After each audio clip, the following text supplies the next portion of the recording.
Good evening. I would like to call to order the Keizer City Council in regular session. It is Tuesday, September 3rd, 2024, and ask our city recorder to please call roll. Councilor Reed? Here. Councilor Kohler? Here. Mayor Clark? Here. Council President Starr? Here. Councilor Duran? Here. Councilor Cross? Here. Thank you very much. If you are able, I ask you to rise and all join us in the Pledge of Allegiance. I pledge allegiance to the flag of the United States of America and to the republic for which it stands, one nation, under God, indivisible, with liberty and justice for all. Thank you all very much. Council, there will be a couple of changes I would like to bring forth under special orders of business. By request of the recipient for the National Hispanic Heritage Month, we'd like to move that one to September 16th.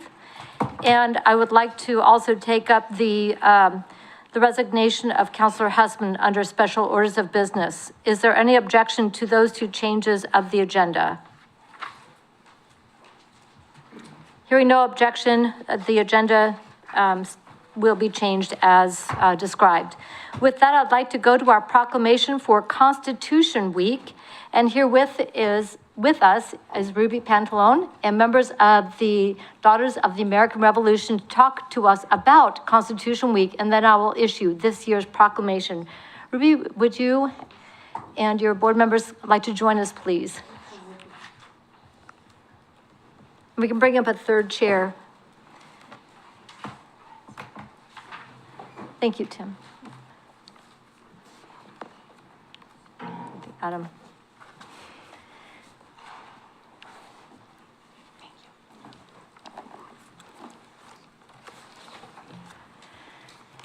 All right. Okay, as you know, my name is Ruby Pantalone, and this is Vicki Kubler. She's our secretary for Anna Maria Pittman chapter, and this is another member, and this Virginia is Lang. Virginia Lang.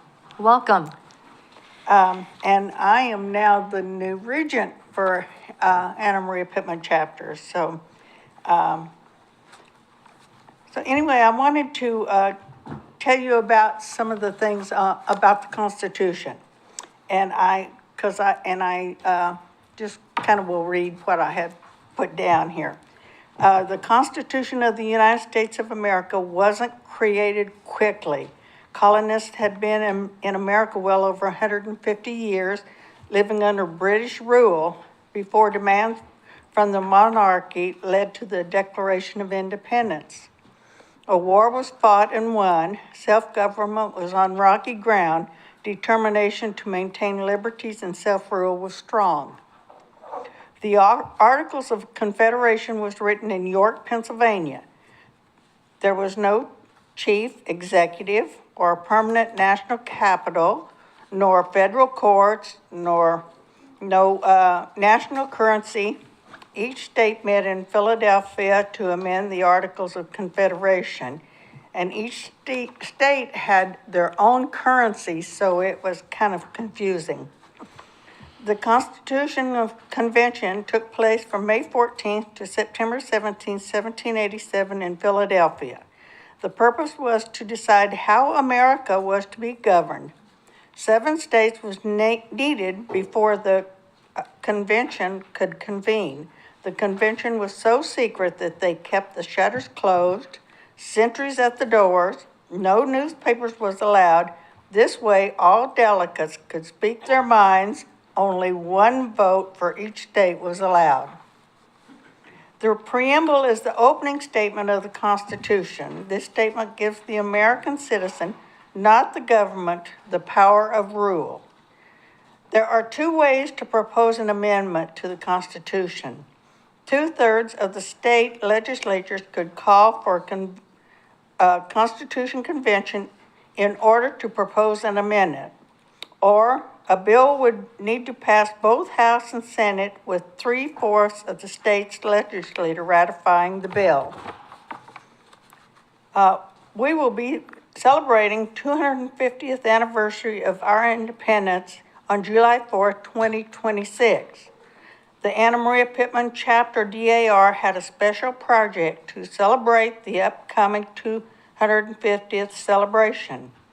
The project was giving schools in the area books about the American Revolution. We made coloring books with pages about the Revolution along with crayons for first, second, and kindergarten students for schools in Keizer and Dallas. Then we donated 7 books about the American Revolution to different school libraries that had the 3rd through 6th grades. We must remember that you must be an American citizen to vote. Therefore, we need to have our legislatures work with the immigrants on getting their citizenship. Well, thank you very much for the work you are doing to promote literacy in our self-government for the United States. And it's now my pleasure to read this year's proclamation for Constitution Week. The proclamation reads as follows. Whereas the Constitution of the United States of America embodies the foundational principles of limited government in a republic dedicated to rule by law, and whereas September 17th, 2024 marks the 237th anniversary of the Constitutional Convention in 1787, at which the Constitution of the United States was written.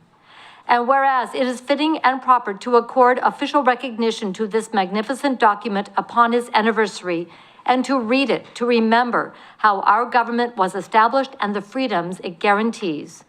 And whereas Public Law 915 guarantees the issuing of a proclamation each year by the President of the United States of America, designating September 17th through 23rd as Constitution Week. Now, therefore, I, Kathy Clark, Mayor of the City of Keizer, together with the Keizer City Council assembled in regular session, do hereby proclaim the week of September 17th through September 23rd, 2024 as Constitution Week, and ask our citizens to reaffirm the ideals the framers of the Constitution by being vigilant in protecting our liberty. So I would like to present to you a copy, and one will be on display here at City Hall. Constitution Week, everyone.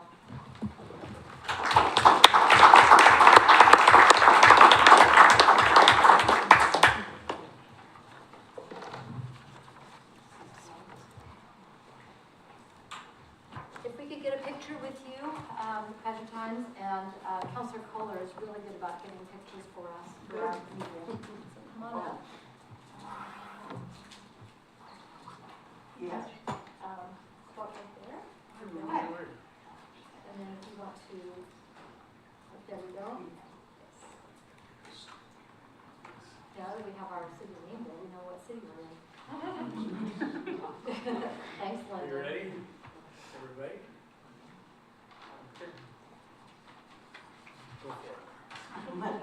Okay. We're over here in this camera so we can see your faces.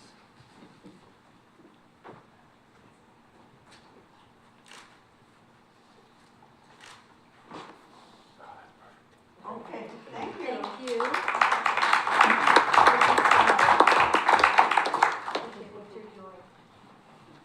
Thank you. Good to meet you too. Thank you. It's good to see you. Good to see you. G-U-G. Thanks, Kathy.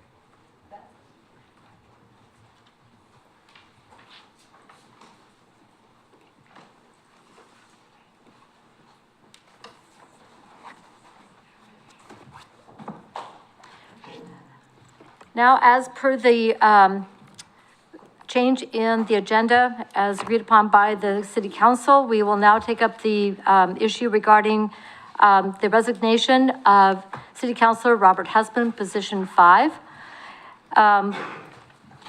And with that, I believe we need to suspend the rules to take up the matter regarding the resignation and to declare the seat vacant. I move that we suspend the rules to discuss the resignation of Robert Husband. Second? It's been moved and seconded to suspend the rules to take up the matter regarding Councilor Husband and declare the seat vacant. All in favor, please signify by saying aye. Aye. Opposed, signify by saying no. Hearing no objection, motion passes unanimously. With that, I want to acknowledge the service of Robert Hussman to the city of Keizer. He was elected in 2022 and served from January 2023 until this past weekend, and we wish him the very best. It is a daunting task to put yourself forward to serve in this position, and I want to acknowledge and honor his willingness to serve and wish him well in his future endeavors. With that, we will then need to declare position number 5 vacant, and we'll need a motion to do so. We'll need a motion to declare position number 5 vacant. So moved? Second. It's moved and seconded to declare position number 5, and that, I have the right number, okay, vacant. All in favor, please signify by saying aye. Aye. Opposed, signify by saying no. Hearing no objection, motion passes unanimously. Position number 5 is now vacant. We will now need to determine a timeline for selecting the successor. And for that to talk about basically what that entails, I'd like to turn it over to our city attorney to just give a brief overview for folks who may not be familiar with the council rules of procedure of how we fill vacancies for the city of Keizer City Council. So, once a vacancy exists, then the council, under its section 17 of its rules of procedure, has a actual appointment process that is outlined that is supposed to take place within 45 days. Basically, the process is you guys adopt a timeline for this appointment process. You have a period of time where you accept people they apply for the appointment, and they submit a letter of interest and a resume, as well as completing forms of certification that they meet the qualifications for the office. So they have to have the same qualifications that you guys have, which is you have to be a city resident for over a year prior to the appointment, and be an elector. So you not only have to live here, but you have to be registered to vote. So you'd have to certify that. But once you hand in that certification form and the letter and the resume, then you have to do that by the given deadline that you guys set up. Then you guys will have a opportunity to have presentations done, and they're 5-minute presentations in front of the council. And then the council, upon hearing those, can choose to vote to fill the appointment for the remainder of the 2 years that are remaining for this particular position. Actually, this would be 2 years plus, because this position is still in the second year. Yeah. So it would be for the remainder of the term. Council President Starr. Thank you, Madam Mayor. Mr. Lindsay, the 45 days, so I have a few questions. Business days?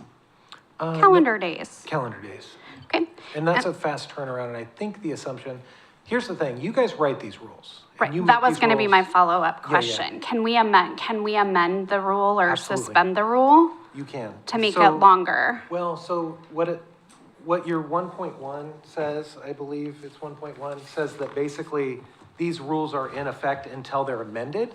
So instead of just suspending it, we can amend it, but you can amend it in a way that's like a suspension, meaning you can say, we're amending this by a resolution that says we're going to not have to follow the 45-day rule in this instance, and then once this is over, it goes back to normal. If you want a suspension type one, or if you just wanted to amend it to make it 60 days or 90 days or whatever you think. I think the spirit of the rule is you don't want it to be vacant for too long, but I do understand that you guys have an election coming up, and it might sort of run into that in odd ways. So, Thank you. yeah. Councilor Cross. Okay, I'm just gonna piggyback on that and clarify that. So after we discuss this, whether it's, if we decide as a whole, we want it to be after the election as to not interfere with that, or if we wanted to say, we are going to have a new team starting the first Monday in January, we could just postpone it until then. It is up to you how quickly you appoint. Let me look. Because the rules themselves are additions to the charter. And so I know you guys, under vacancies in the charter, and I'm just double checking to make sure. Because I don't want to run afoul of that. So give me 1 second. And I do have just a quick follow-up after Okay. that. Thank you. Yeah. Filling vacancies. Okay, so it says during, the 60 days is just about temporarily doing it if somebody's absent for that long. So no, there is no timeline prescribed for the actual filling of vacant, elected offices, by appointment. So it's actually up to you to. Okay. I guess I was create a just timeline. thinking, follow-up, I was just thinking automatically, like FMLA, that's 12 weeks, and that's something that happens in everyday life, like 12 weeks, where you could maybe not be able to come in here for city council because we do not have Zoom in our rules. That could be something that would happen. Sure.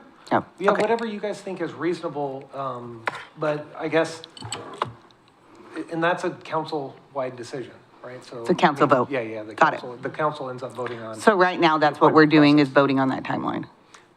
You're discussing it, and you will give us direction on which one you would want me to come back with, say, a resolution to amend the rule, or whether or not you would want me to come back with a resolution that temporarily amends the rule.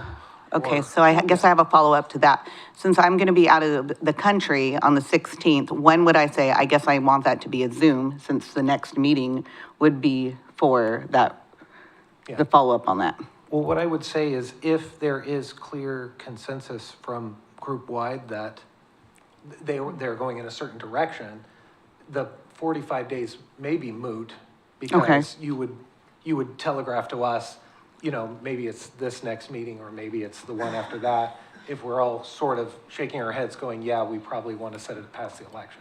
Okay, got it. Thank you. Thank you. So basically, the decision point is the council meeting at which we would like to hold the interviews and make the selection, and then staff will then backtrack the timeline from that. So to Councilor Cross, to your question about when that decision's made, we will give direction tonight about where in the 45-day, or if we want to go beyond, and then ask staff to come back with the appropriate resolutions and timeline to make that happen. And then also in that timeline would be when the press releases are put out, the packets are put out, and when they would be accepted, and when those deadlines are. The last time we did this process and prior to, it's been within the 45-day time period historically. The last time was when we appointed Councilor Shaney Starr, now Council President Shaney Starr, in 2021. So but again, this is the first time that I recall in my career that this has fallen during an election cycle. So I think that the conversation, what I'm hearing and what I'm thinking as well, is well taken. So what I would look for from council is, we were given a possible timeline from Ms. Bissett using the 45-day with the two council meetings during which Councilor Cross would be here, in between the two time periods you're going to be gone, or to select a date after the election that we would like to have those applications turned in and do the selection process. Council President Starr? I mean, I don't know how we're handling the conversation, but my preference is to do it after the election. And I think when I look at assuming my calendar is correct, the Monday after that is November 11th, which is Veterans Day. So if we do it the next Monday, that's actually a city council meeting date. Madam Mayor, may I ask a question? Mr. Lindsay?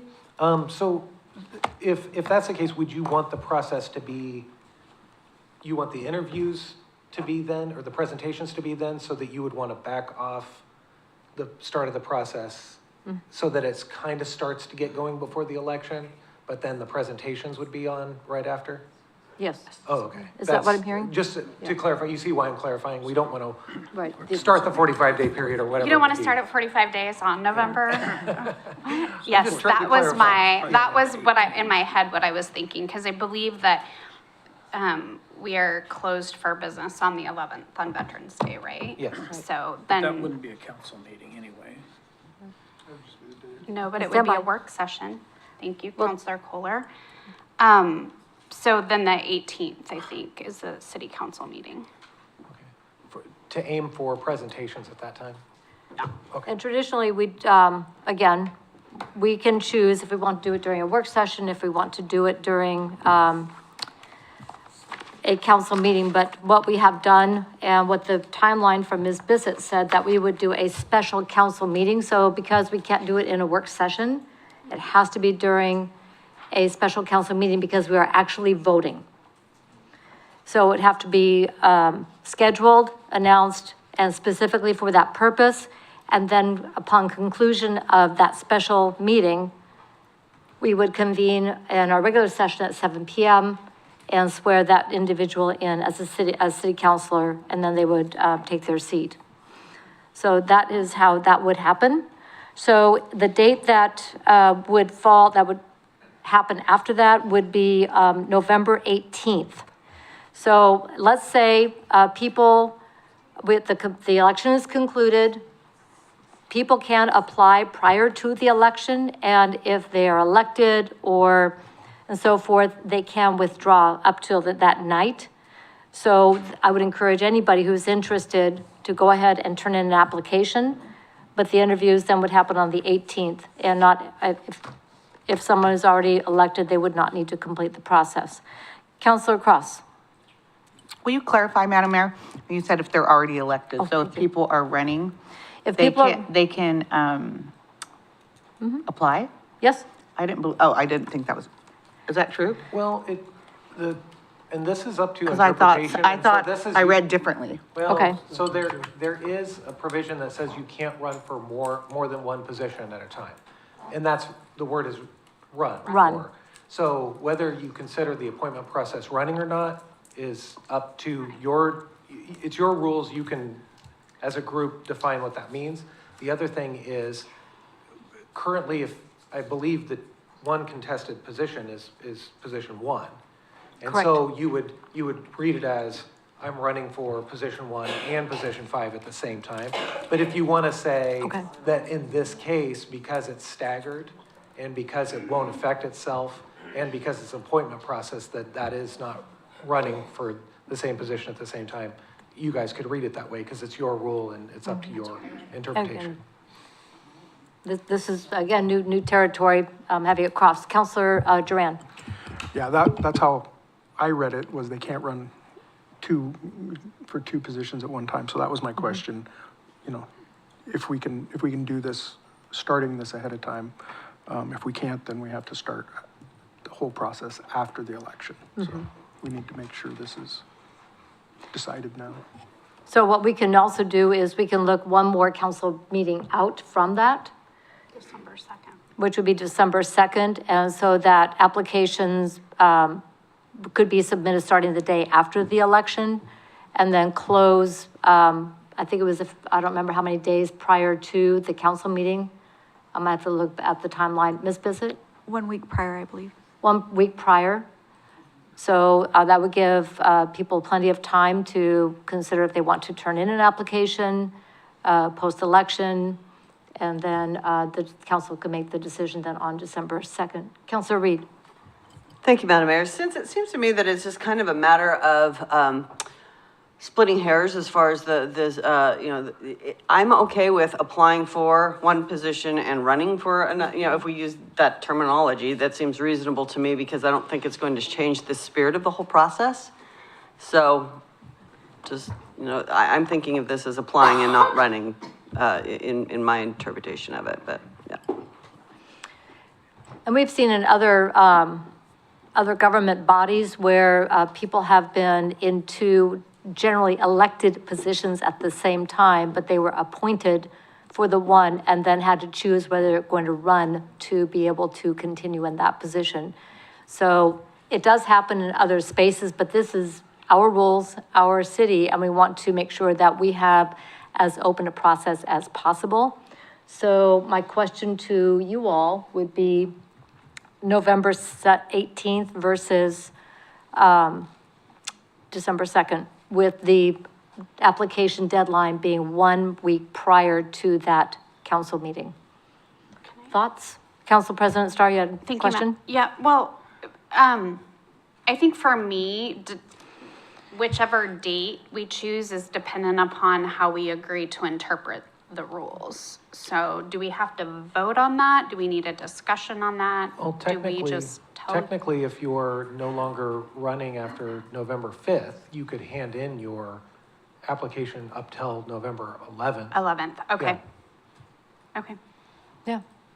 So if we don't accept applications until November 6th, then people will have plenty of time to fill them out because they'll be posted prior to that and have a less than a week to turn them, well, a week to turn them in because the 12th is a business day, November 11th is a federal holiday, and then the following council meeting would be November 17th. 18th. So 18th, thank you. So that both of them can work. So again, it's a preference. We also have to remember that, a vacancy on council does mean redistribute the work that was being done. So we will have that conversation next. Is there a preference, by consensus for November 18th over December 2nd? Counselor Cross. I was, you had, Oh. did you have a question? No, I thought you were just starting at the end like you do sometimes, so sorry. Okay, so, Thank you, Madam Mayor. I don't have a preference on the dates. My interpretation is if you're running, that you wouldn't be able to put an application until after the election had ended. right. Let's press pause on that for a second because I have another question. Yes, the election is on the 5th, and yes, we get unofficial results, but the election is not done officially until, It's certified. when is it certified? It will likely happen on your December 16th city council meeting. When the election will be certified? Okey dokey.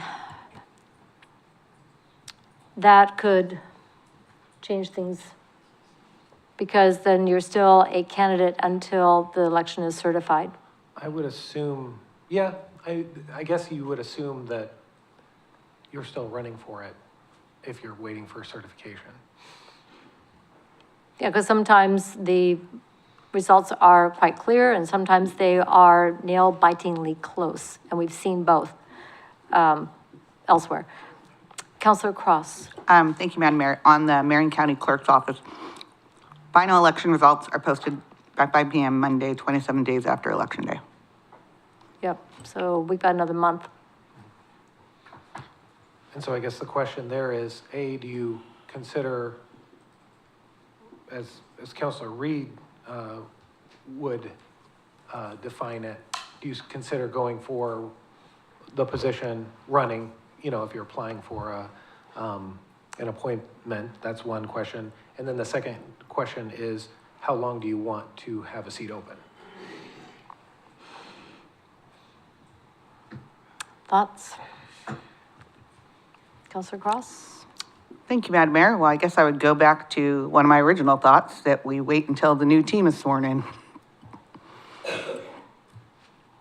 So that would be in January, so we'd have new people coming on and new person or people, and they would then make the selection either then or after that. Counselor Duran? Yeah, I don't really want to wait that long, but that almost makes more sense to me because trying to do it doing it in December, seems like we're going to be cramming stuff in. So we did mine. That was fun. Okay. I don't know. I think we should wait till after the election's certified. Council President Starr? Thoughts? December 17th. It's the day after it's certified. You could have a special meeting. Yeah. I mean, you could make a special meeting for that case. I mean, I think there is, I mean, the wisdom in waiting until the 16th is the election is certified and nobody's technically running anymore. However you interpret it, right? Whether you interpret it that way or not. So if you're gonna wait and do a special meeting on the 17th, then I'm just clarifying what I'm hearing from my colleagues, then people couldn't even apply if people are interpreting it as running, correct? Because As the long as you election's not- consider applying Right. as also running. Sorry, there's so many undefined terms, but we have to deal with the rules as they are presented. Okay. I mean, the next meeting date is January 6th, so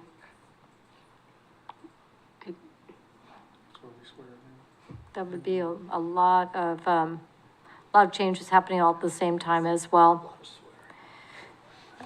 So, I mean, nobody said this job was gonna be easy, so at some point, we're just gonna have to kind of buckle up Buttercup and get it done. So, a lot of work, a big meeting, a long meeting, we've had them before. Let's get it done. on, The 6th. If we're gonna wait and we wanna do it all together, then that's a significantly long period of time for the council seat to be vacant. and as a reminder, it would be a special meeting prior to the regular session that this would occur. So it would be the current council who would be making that selection and would be sworn in with the new councilors at the regular meeting prior, following that. So let me just clarify. What you're saying is it would be the current city council as it is here, the one making that decision on the 6th? Correct. Oh, well, then I guess we get it done on the 7th. I just want us to get, I don't want to wait another 2 weeks after the 6th. I'd prefer to have, if we're going to wait until everybody that's sworn in, let's do it on the 7th. Get it done. Councilor Kohler? Thank you, Madam Mayor. I do have a few thoughts on this. If we did it on November 18th, the only people that wouldn't be able to apply for this are people that are currently running for a seat. So that would include yourself, Lori Christopher, and Tammy, and Marlene. Is that correct? That is correct.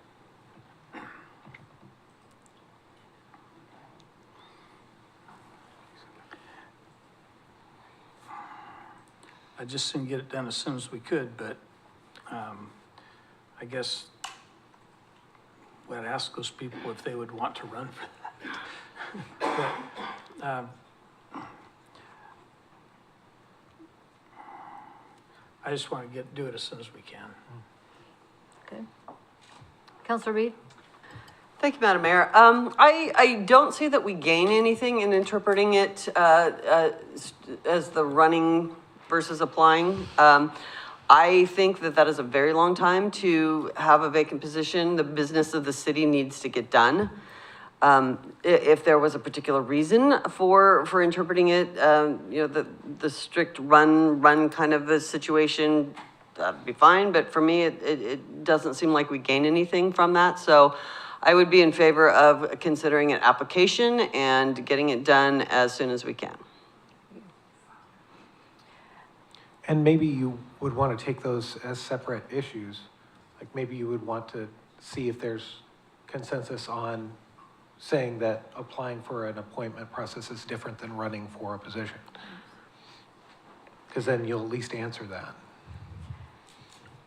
It would. And, coming into this, my thought was that, that we would hold, that my preference was to hold the interviews after the election, on November, actually, I was thinking earlier, but November 8th, thank you, 18th makes sense to me. Again, it's a long time to hold the position open. We have people running for office and we have people willing to, apply for office as well. I think that for me, it serves the interests of the people that we get someone into this position, get them started sooner, so they have time to ramp up and learn as quickly as possible. This is a lot of work. And, my preference would be go with the 18th. We do need to have to determine if, people can apply on the day after the election. If it's a close election, it would make sense to wait until it's certified, but if it's very clear, a concession on the part of the person who was not elected, I think could serve as, opening them up as an opportunity for applications. So that's something for people to consider as well. So with that, does that change anybody's perspective on going with the November date with opening up applications on November 6th? Councilor Kohler. Thank you, Madam Mayor. I think that the November 18th date would be fine as long as the election isn't a nail biter. If it's a nail biter, I think that we should then move it to the January date. Well, I think that that's partly what we're talking about here, is whether or not an individual who is looking to be, whether or not they're going to be a successful candidate through the election process could then apply for the open position, and under what circumstances that could happen. And it is interesting to think that if you consider conceding, then you're no longer running as a valid way in which you could then run for an appointed office if you want to still consider it running.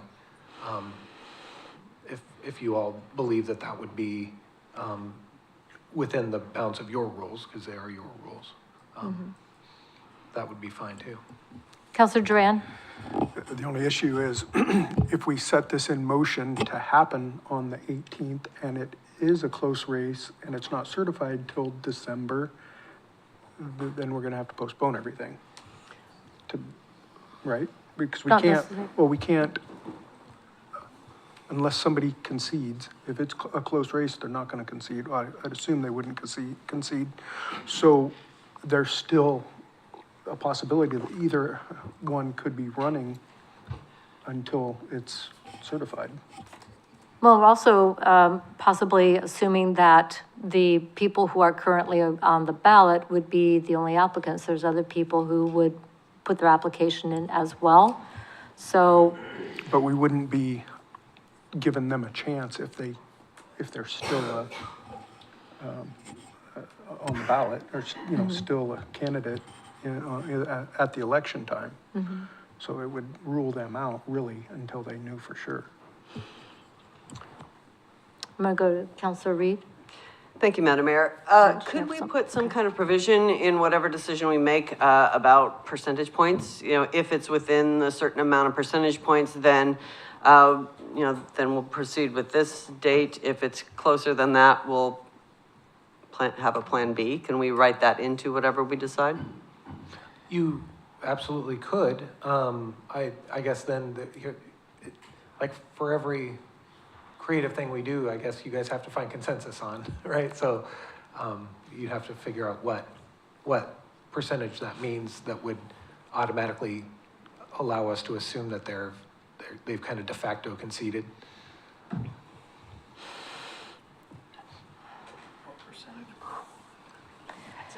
All right, additional thoughts? So we're looking at the decision, what I'm hearing is November 18th you know, the one that is the closest after the election, with the notion that candidates can, as well as other interested parties can apply, turn in applications starting on the 6th. And or look to, sometime in January, push this out several months and, open a process in December with that concluding in January. So those are kind of the two options I'm hearing from you all. Council President Starr, you had a question? Yep, thank you, Madam Mayor. I'm gonna ask Councilor Cross, when you were looking at the, county clerk's website, did it say how often that they're gonna release updates? Yes. You want to pull back up? Yes, please, because I'm just I'm just curious why we would go from, November 18th all the way, I'm just thinking out loud, which is not pretty, I apologize. Well, we're in new territory, totally understand. So, Council President Starr, the night of Election Day, the day after on Thursday, and then every following Wednesday. 8 days, 15 days, 22, and then So the 27. 13th and then the 20th? So, and then, so the 27th would be an update. I mean, I still wonder about the 2nd of December. But, I mean, at this point, I think by that, I think to your point, Council President Starr, by that time we'll have is very likely we'll have a very clear idea. So how do people feel about December 2nd? And ask the city staff to come back with a timeline, working around that as the, special session for interviews? How does that feel? Councilor Reed, does that, Yeah, questions on that makes sense to me. Again, I'd like to do this as soon as reasonably possible. thank you. Councilor Kohler? Does December 2nd feel like a reasonable compromise? I think that could work. Okay. Council President Starr? I mean, I'd look silly if I said no since I suggested it. We give everybody a chance to Thank think you. and rethink. Councilor Duran, are you comfortable with December 2nd? I am, I'm just that little thing, what if it doesn't, it's not certified or it's not even close, and then we have to change the rules again. So I'm just concerned about continual changing things because things come up. Thank you. Councilor Cross, is December 2nd acceptable? Yes, so if we direct, question, Madam Mayor, thank you. Yes. If we direct staff to come back with that, would that be next week to vote on? It would be I on mean, the, the next set of council meeting? it would, the resolution with that date and the associated timeline would be in the September 16th council meeting. However, to your point that you are out of town, can we put this off, I'm out of October? town for 2 council meetings, so I won't be in attendance till the 21st of October. Oh, what, wait, what? Remember, I'm in Italy. Can Madam Mayor, can she list which exact meetings she will I'm be missing September 16th and I'm missing October 4th. October. Oh, I'm sorry, 7th. October 7th. But, press pause, you're back in town in between those, correct? Okay, we're good. All right, I'm breathing again. Otherwise, we'd have to take another, yeah, you've already checked.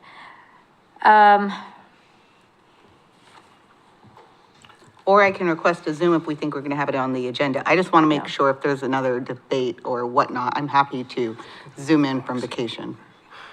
No, we can't, charter. I understand that you want to vote on this. But you're gonna be, yeah. We don't do, But I can We make have- a motion for a vote for a Zoom meeting, right?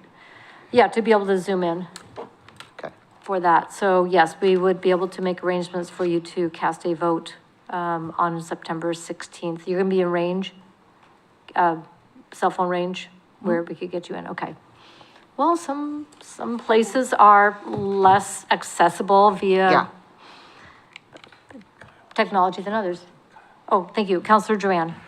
Well, I was worried you were gonna say we can do this in between those, because I'm gonna be out of town. I'll be there on the 16th, but Yeah, I'll be okay, perfect. gone Thank you. Yep, sounds reasonable to me. Next Thank you. Mondays. So I was just gonna say, if you were gonna bump it to a special session, I may not be there, so. Okay. If we do the 16th, I'm fine. You're good on the 16th. We have enough people here on the 16th, and then, what we can do is, Make a motion to. we'll make a motion to, permit Counselor Cross to remote in on the 16th for the purpose of being able to cast votes in this, actually just remote in. Period. We good? All right, so we will, these are two separate actions. One is gonna be, we have to suspend the rules on that one. Council President Starr? Thank you. I was gonna ask Mr. Lindsay for a summary of, like, where are we? And what do we need to do now to make this poof, wage the magic wand to make it happen? So what I'm hearing is you're directing staff to come back with a timeline and with a resolution that will amend temporarily the 45-day period for this particular appointment process to be done with presentations on the December 2nd. November, Or what- December 2nd. Yeah, it was on December I know 2nd. what you Yeah, meant, okay. yeah. Oh, did I say? You said November, Oh, but December, sorry. heard Sorry.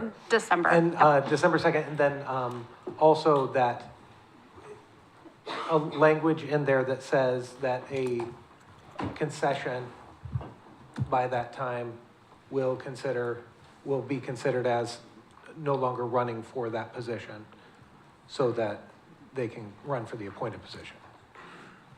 As it stands now, if you guys are still considering that running for an appointed position is the same as running for elected position.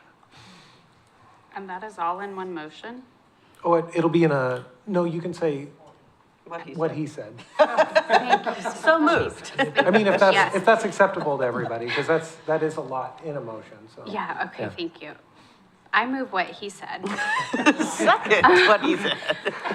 it's been moved and seconded that the Keizer City Council directs staff to, Do what he said.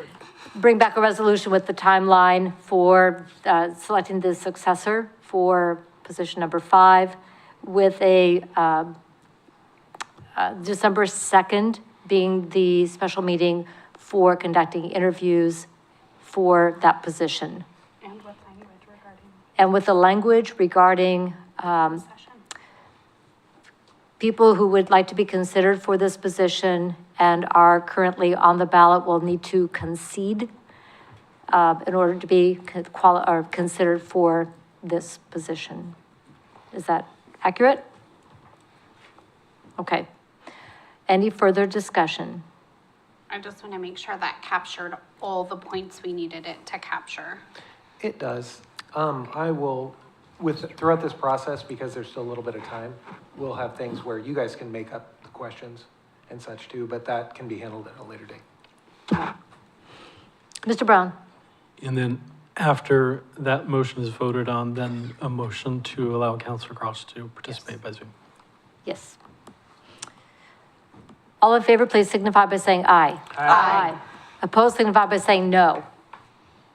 Hearing no objection, motion passes unanimously. Thank you all for watching us go through that process. Council President Starr? I move to allow Counselor Cross to Zoom in for the September 16th meeting. Second? It's been moved and seconded to permit Counselor Cross to attend the September 16th meeting by Zoom. All in favor, please signify by saying aye. Aye. Opposed, signify by saying no. Hearing no objection, motion passes unanimously. Okay, and that is how we get it done. All right, thank you all very much. I'm glad we don't have to do this very often. Okay. We will now proceed with the published agenda. And I'm going to pull these out. under, council reports, I will circle back on the committee assignments and we will discuss those at that time.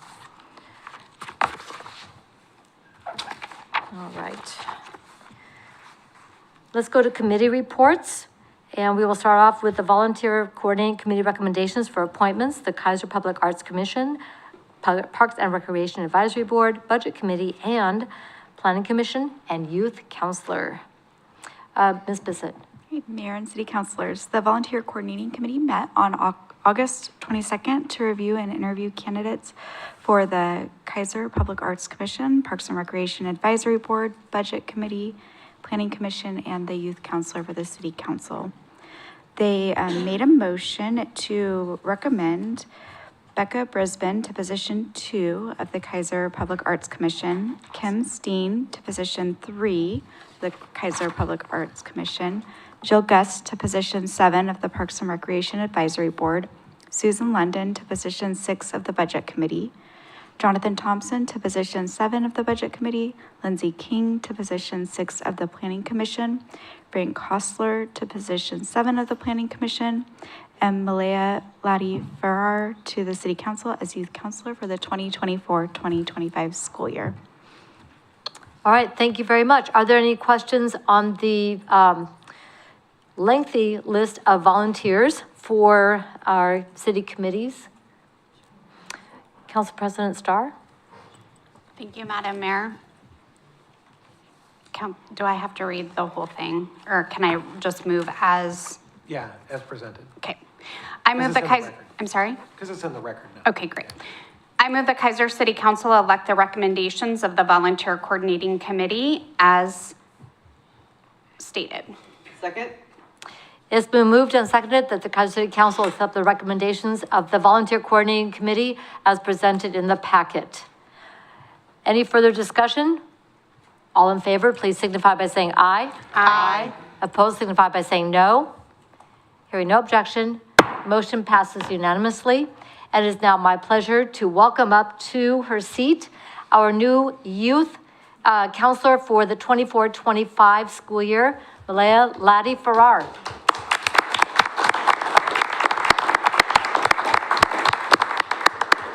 I would like to give you a chance to introduce yourself and what year you are in school, what your interests are, and maybe a little bit about what motivated you to apply for this position. And welcome.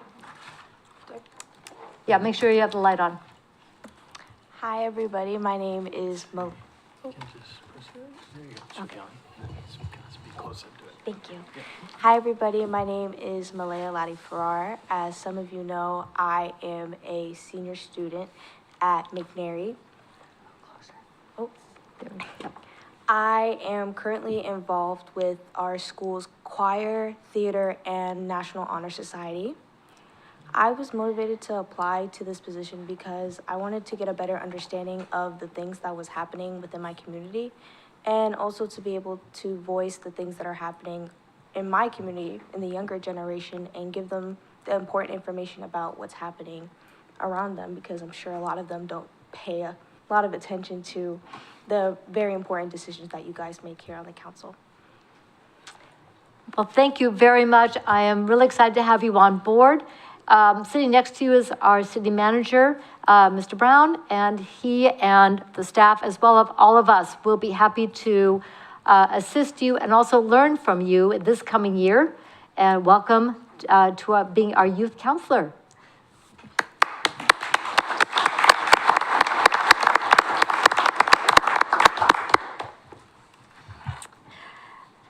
Okay,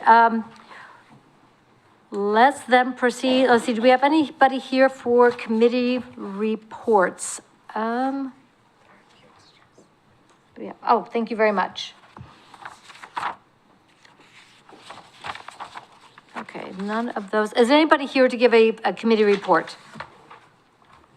Parks, planning, all of that? Okay, no. Because these are public comment on agenda items, so I will then move to, there's one more, actually, I'm gonna move this to the end. So that we will now go to public comment. This time is provided for citizens to address the council on any matters other than those on the agenda scheduled for public hearing. We have no public hearings scheduled for this evening. And we have a number of people who would like to talk about item 8D, which is the ordinance establishing the Keizer Parks regulations. This has to do with the lights at Keizer Rapids Park at the artificial turf fields. If you would be okay with waiting for that agenda item, that way we hear you at the same time that we are having the conversation on that agenda item. Anybody need to speak now because you have to get somewhere? Because I'd be happy to hear you now. Okay, so we have several people who want to talk on that. So I'm gonna put you under item 8D. And that goes there. All right, thank you very much. We do have Devin Kraxberger, Lori Zavala, and Stephen Guzman who want to talk about the Beaver Dam. If you want to come on up. And for the record, we did receive an email from Ms. Kraxberger today regarding the issue with the Beaver Dam along Claggett Creek. Ms. Witham.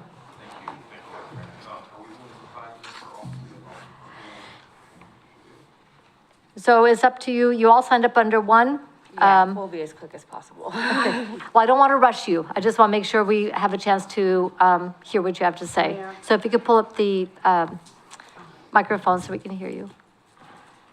All right. Loretta Zavala, I'm the property owner on Arnold Street.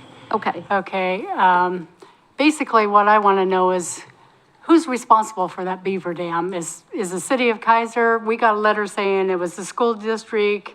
And so I want to know who's going to be responsible trying to get that dam taken down. This is the train station. Okay. Come on, you guys. We've been working on this. We're trying to work on this for over a year. Yeah. We've got such terrible property damage in our backyard. We can't even walk in our yard without wearing rubber boots.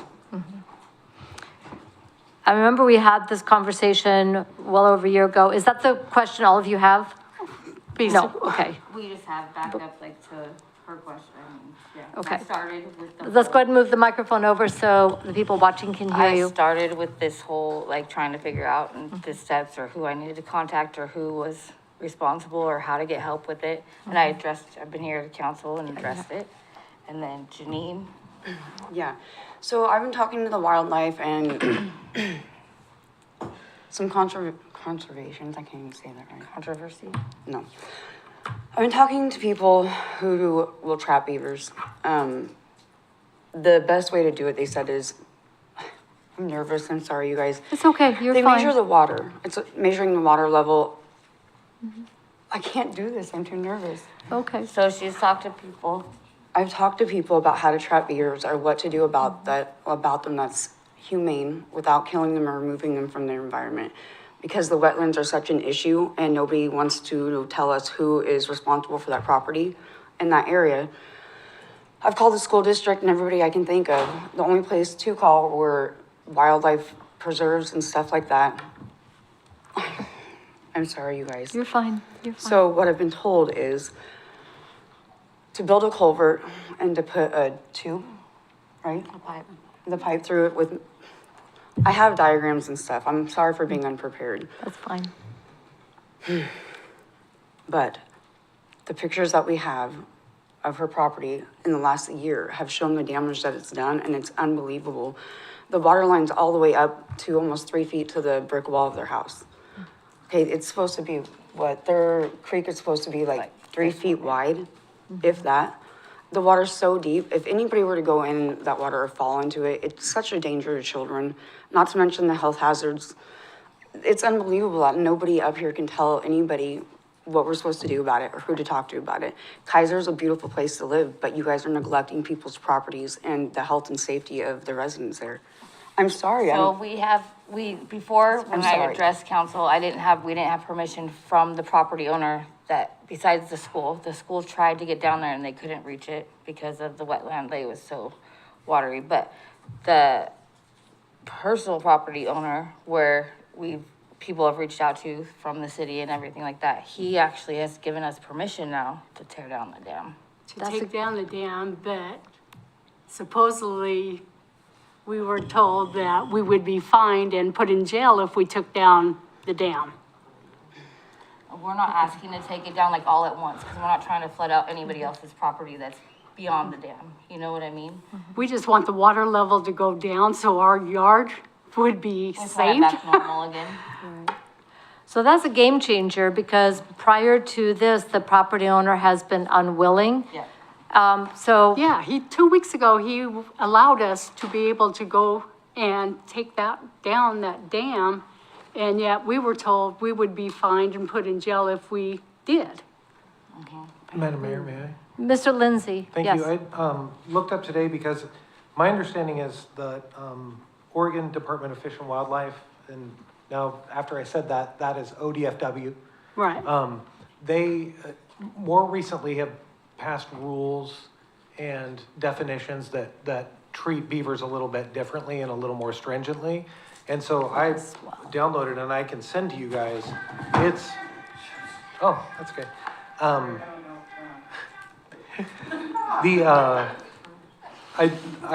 downloaded it myself today, but it is guidance that they give, that they crafted as of late summer 2023, so it's pretty recent.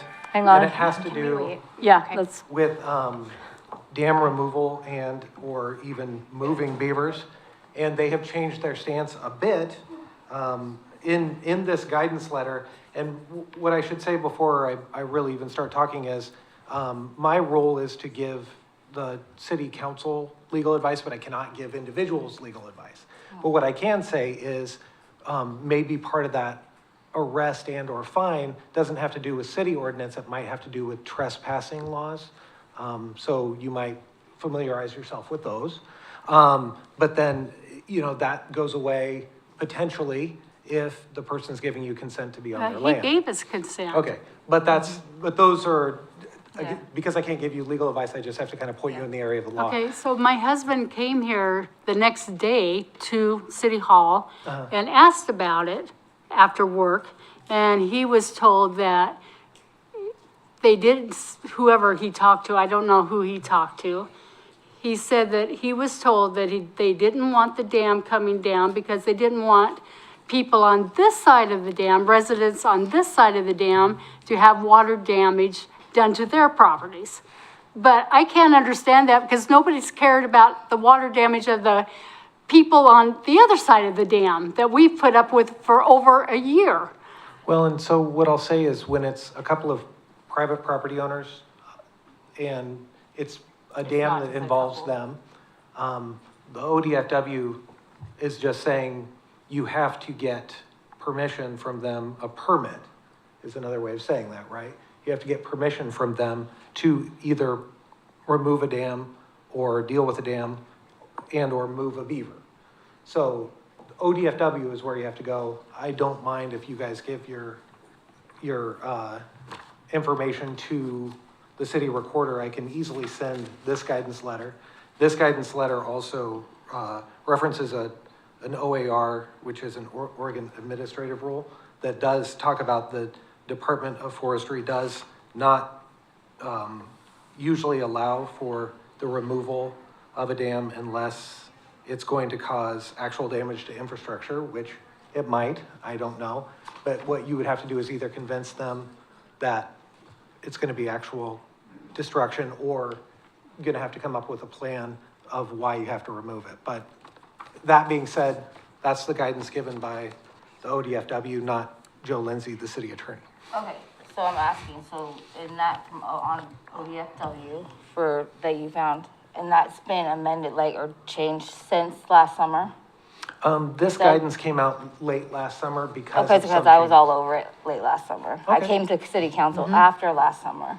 I was here right before Christmas or something. I was here right before Christmas because you guys were doing the toys. I don't know, that's when we had the neighborhood. But anyways, and ODFW came out here. So I've seen that, I've seen the guidance to get rid of the beavers, and we've had ODFW out here, and they've been with people from the city how to try to look at the dam and everything like that. And they are not responsible for it. It just says you can't do it without a permit. Yeah. I'm going to go, if I could, to Mr. Lawyer first, and then to Mr. Brown, then I'll come to council questions. Thank you, Madam Mayor. Just for the residents' knowledge, I know you probably have heard some of this before. You talk about removing the dam. There's a concrete structure in the creek That doesn't. Right, we know stop that. blocking that it. is, Which that's been there for Years. forever. that is the Yeah, and base. it's never caused a problem with our property beforehand. Okay, It's just the beaver itself. I understand. That's the base with which the beaver's building their Right. dam on. Right, You can take down what the beaver's built, right, and then you can wait 3 days, And over and it. they're gonna put it right back. right back.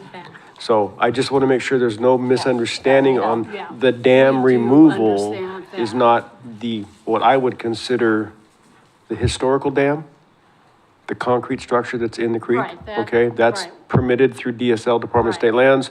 Property owners has a letter stating that. So just so it's clear that Yeah, we know dam that. removal is Yeah, we've the, never had the any- woody structure, not Yeah, the we concrete knew structure. that. Okay, Yeah. got it. Thank you. That, we've never had a problem with that at one time. It's just what the beavers have built above it. And that's where the removal of the beavers comes in, that Janine's been looking up and how to go about doing that humanely, because, you know, I've talked to trappers and they said they could come in and trap them, but they would euthanize them unless we had a lab that would do it to relocate them and stuff. But she looked deeper into that, because I didn't want that to happen, so. Mainly what I'm really trying to ask you guys and the council is there another solution other than euthanizing them or removing them? Is there a different way to build structures to redirect them or keep them contained in an area? Because beavers reproduce, obviously, if you trap 1 or 3 of them, there's probably most likely more within a mile. They have seasons where they have at least 2 offspring every season, and they only move a half a mile away from their dam, so they're gonna reproduce fairly quickly. Taking them out of that environment is not really gonna help anything unless it's all at one time, or you can figure out a way to contain them. Is there not a different solution, like, that's humane that we can figure out? I would have to say you'd have to consult with a trapper, an expert in We have. catching animals. My experience and what I've dealt with in my career with the city, and it's been a number of years since we've done this, is they were euthanized and removed. And and I know that's not favorable, I know that's not nice, I know that's not acceptable in a lot of ways, but I will say that is the solution to the problem. Ultimate solution, so. Yeah. And see, that's what I was trying to avoid when I came here the last time to get it resolved. And I was redirected until finally it was down to the school district. It was put on the school district. I'm So, just worried we're not gonna have property. yeah. I mean, we're losing property. If you guys Terribly. seen the pictures before now, It's awful. It's terrible. I'm going to go to Mr. Brown, and then I'll take council questions. And I'm just worried about this winter and rain. I don't know what we're gonna do Right. with rain this winter, because we're not gonna have property left back in our backyard at all. Mr. Brown? Yep. And it's gonna end up to where our garage and my beauty shop is gonna be in the creek. Thank you, Madam Mayor and Council. And Devin, I'm sorry to have to see you again under It's these all right. circumstances, but last year you had the ability to remove the beavers and take down the structure with the property owner's permission. And that was the holdup. My understanding with talking with our environmental educator today, which is maybe the person you talked about, is since that time, the state has protected beavers. And so now your block is with the state of Oregon, not with the city. Okay, so, I was thrilled actually to hear that the property owner, you had that, and I thought, oh, that's great. And then we talked to the environmental coordinator. She says over the last year, they've now protected beavers. And to Mr. Lindsay's point, which he can point you to the Oregon Revised Statute or the administrative rules, you'd have to have a permit from the state And that's where you would get Okay. into trouble, not with us. So is there any way that you guys could help us, like go along with working with the state or figuring out a resolution now that we do have, because see, the property manager or the property Owner, owner, Mr. Whitman. he just didn't want machines down on his Yeah, property. that was his big thing. He didn't want you guys going in With and machines, with machinery. which would be like the culvert and stuff. That was his, Big thing, but he But, doesn't care if yeah. it gets torn down. He just but doesn't he had want. no problem with the neighbors and coming in and tearing down a beaver dam. His, So now with his okay and the school's okay, because they obviously split the Yeah. creek or whatever, but that's still city, the creek is the city's, right? So is there any way to find help, like? No, get- the water is, state water. It's the state. Water's for the state. Okay. Yeah. The Okay. Claggett Creek so- is part of the waters of the state. Alright. Mr. Brown, and then I'll go to council questions. Well, you know, I think our environmental educator would be happy to help talk, you know, with the state Yeah. and vouch for the Anything that problems we could you've, get help for. you know, like, in our with it. conversations over the last year, we'd certainly be willing to vouch for those. Yeah. And, you know, I have pictures of it that I got from you, and so we can advocate for I have you. We new just can't pictures, too.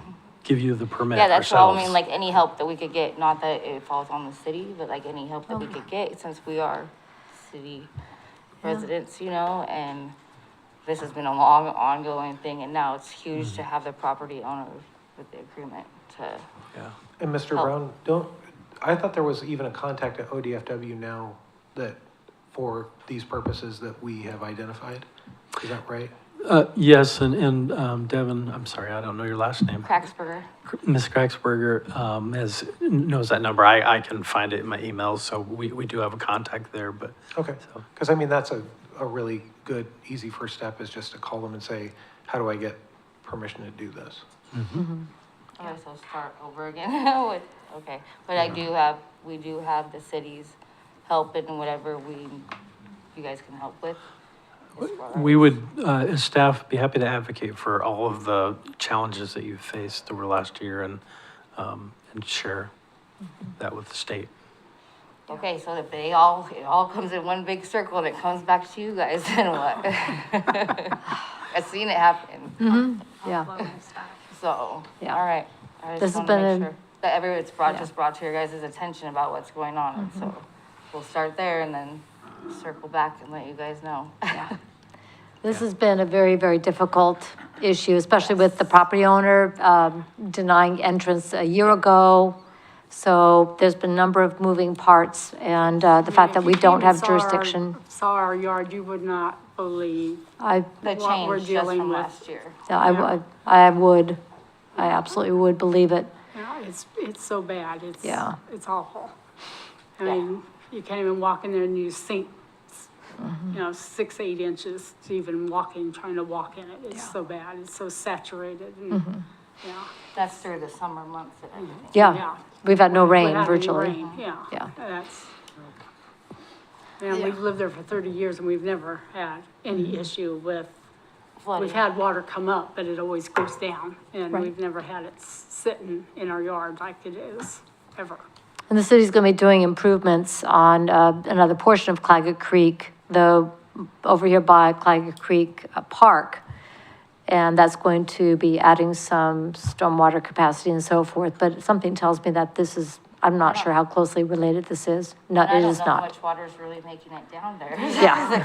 Because it looks like it's pretty We'd like dry to- down at this end, I mean, compared to what we've got at our end up there. Yeah. So I do have one question for Mr. Lauria, then I'll go to Council President Starr. Between these properties and Claggett Creek Park and that portion, are there other portions along that stream route that would be hanging up any sort of flow of the water?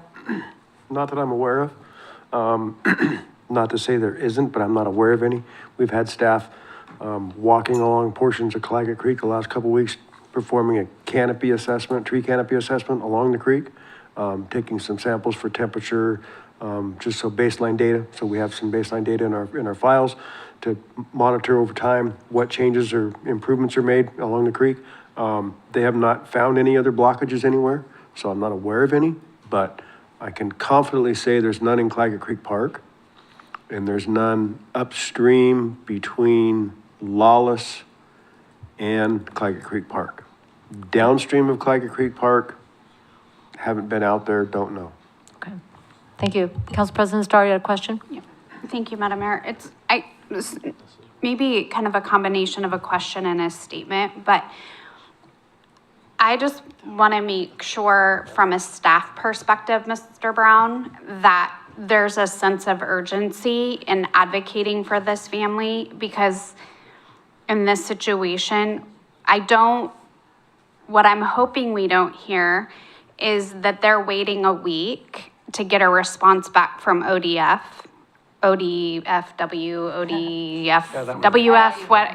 right? Department of Fish and Wildlife.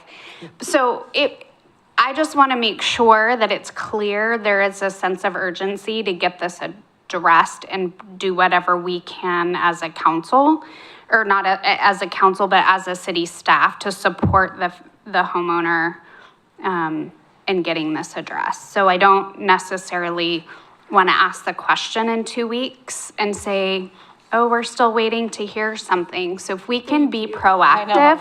Thank you so much.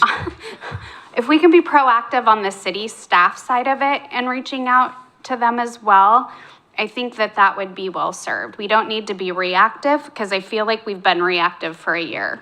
We can put a man on the moon, but we can't figure out how to stop the flooding because of a beaver, right? So that's a fact. We can't figure it out. So I just am asking for us to be extremely proactive in helping to get a resolution to this situation.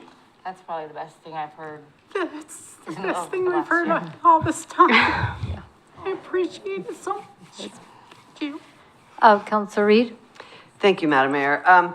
First of all, I'd like to apologize because when Ms. Zavala first started her presentation, I kind of chuckled at the end. I just want you to know I was not laughing at the issue. I heard this damn in my head as you were expressing your frustration. So I just wanted to make sure that wasn't misinterpreted, because I do sympathize with your plight. I so appreciate you all following through with this. This is a long, frustrating process. You're dealing with a lot of different government agencies. Last time when you were here, we tried to figure it out, and we're still here.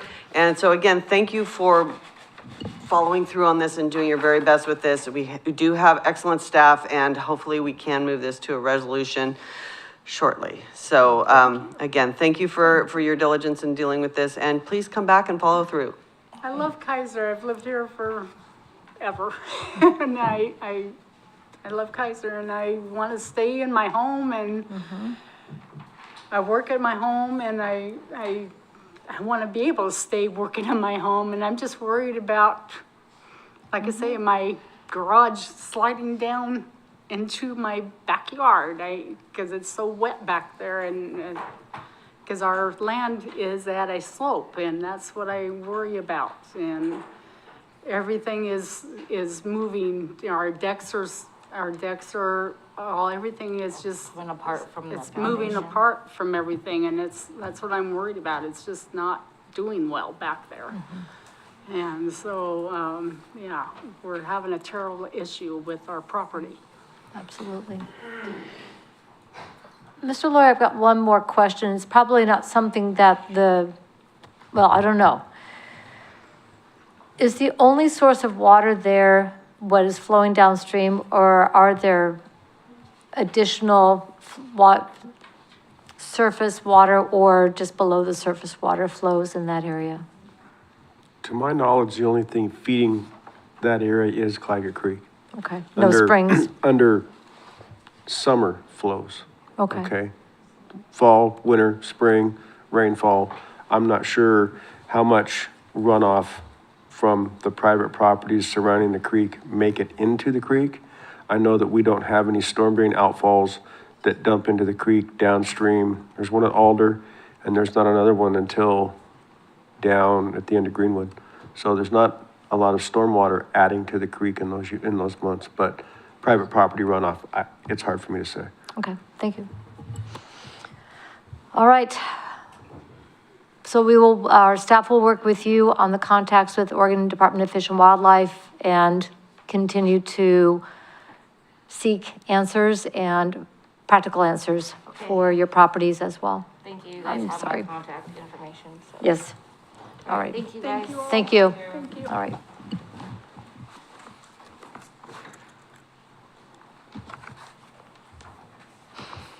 Okay, I don't have anybody else signed up for public comment outside of item 8D. Is there anyone else who would like to address the council on something other than item 8D? Okay. We'll then move on from public comment to administrative action. The first item on the agenda is item 8A, Event Center Use Fee Waiver, Keizer Times Candidate Debate. This will be handled by Council President Shaney Starr. Thank you, Madam. Oops. Thank you, Madam Mayor. I think this goes to Mr. Wood. Council President Starr, City Council. Keizer Times is hosting a candidate debate and is requesting a waiver of the event center use fees.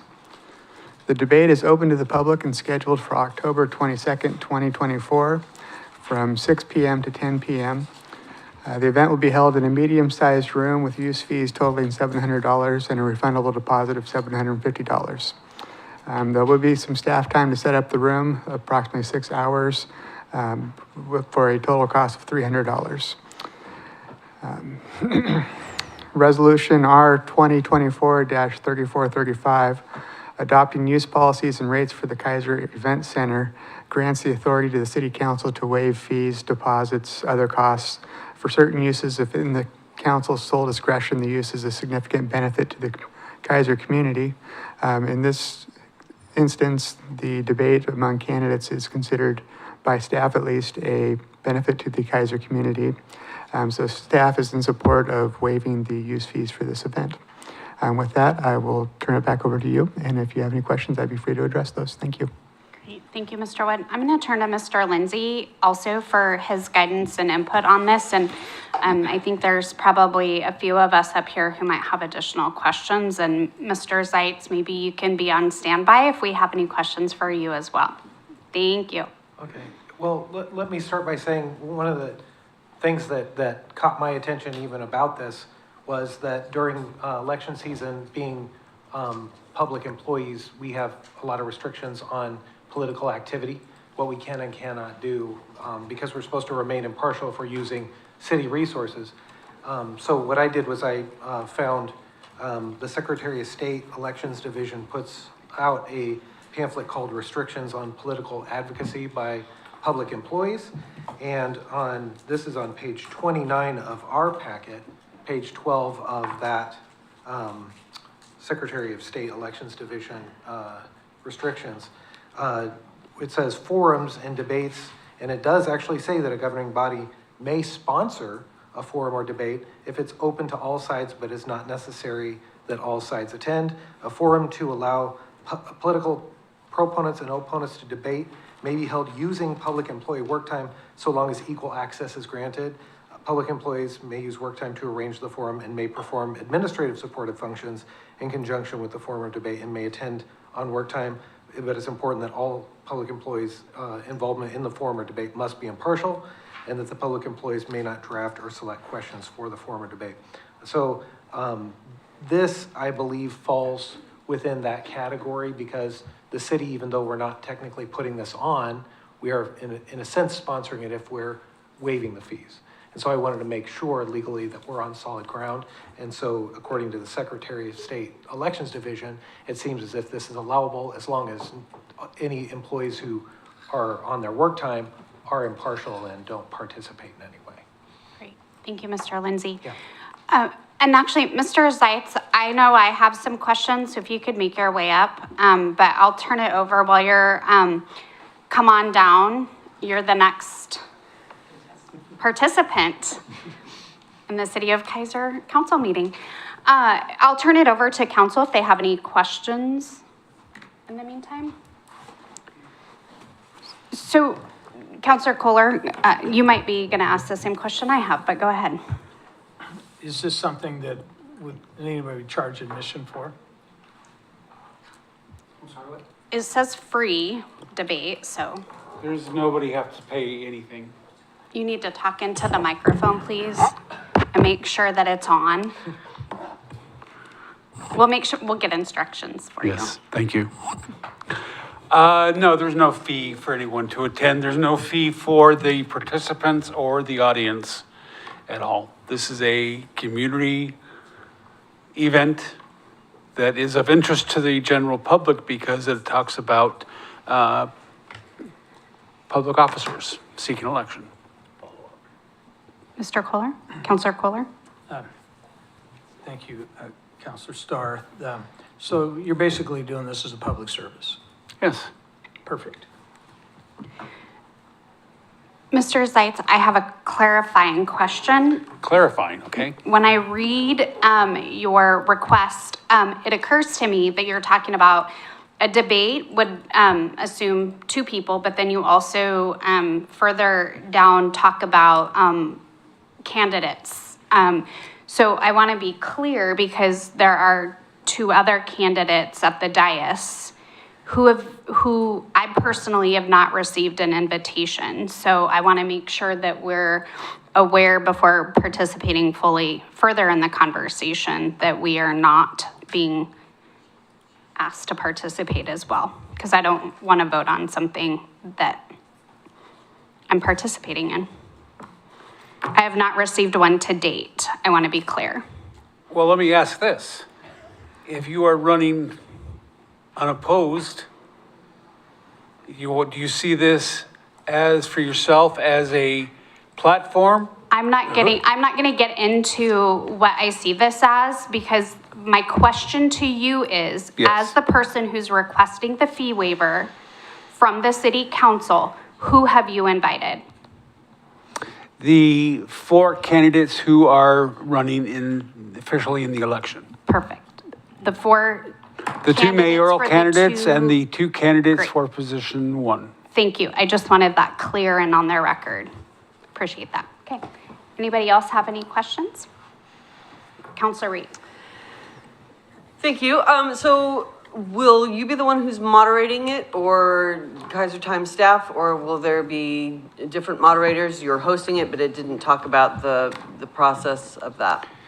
I'm organizing this just as we did in the 2012 debate in these very chambers, where we had candidates for mayor and candidates for city council. And I moderated that, but we are doing this with the help of the neighborhood associations to solicit questions for the candidates. But the Keizer Times will be in charge of the content. Follow up. So in the past a few elections, and even earlier this year, we've had debates hosted by the neighborhood associations. So, and you mentioned that this would be done in conjunction with the neighborhood associations? Yes, we've reached out to them to get more, because they're the ones who, as being in the neighborhood associations, they are the ones who are close to the ground for the issues that we want to ask the candidates about. Further follow-up. So, so how is this different with the Keizer Times playing a role in this? Because it's presented by the Keizer Times, and we will have Channel 23 recording it. They're filming it, and it'll be streaming. Okay, so basically what I'm hearing is you're in charge of publicizing it, they're in charge of populating it? Is that a fair summary of that? That's kind of a stretch, but. Okay, can you clarify that? We will look to them to fill seats from their neighborhoods to come and talk about this first contested mayoral election in Keizer in 12 years. And yeah, so that's what we were asking them to do, and also to market it through their social media sites and their newsletters and the like. And then, so you are in charge of then making the arrangements to have it broadcast and Yes. all of those other things? Yes.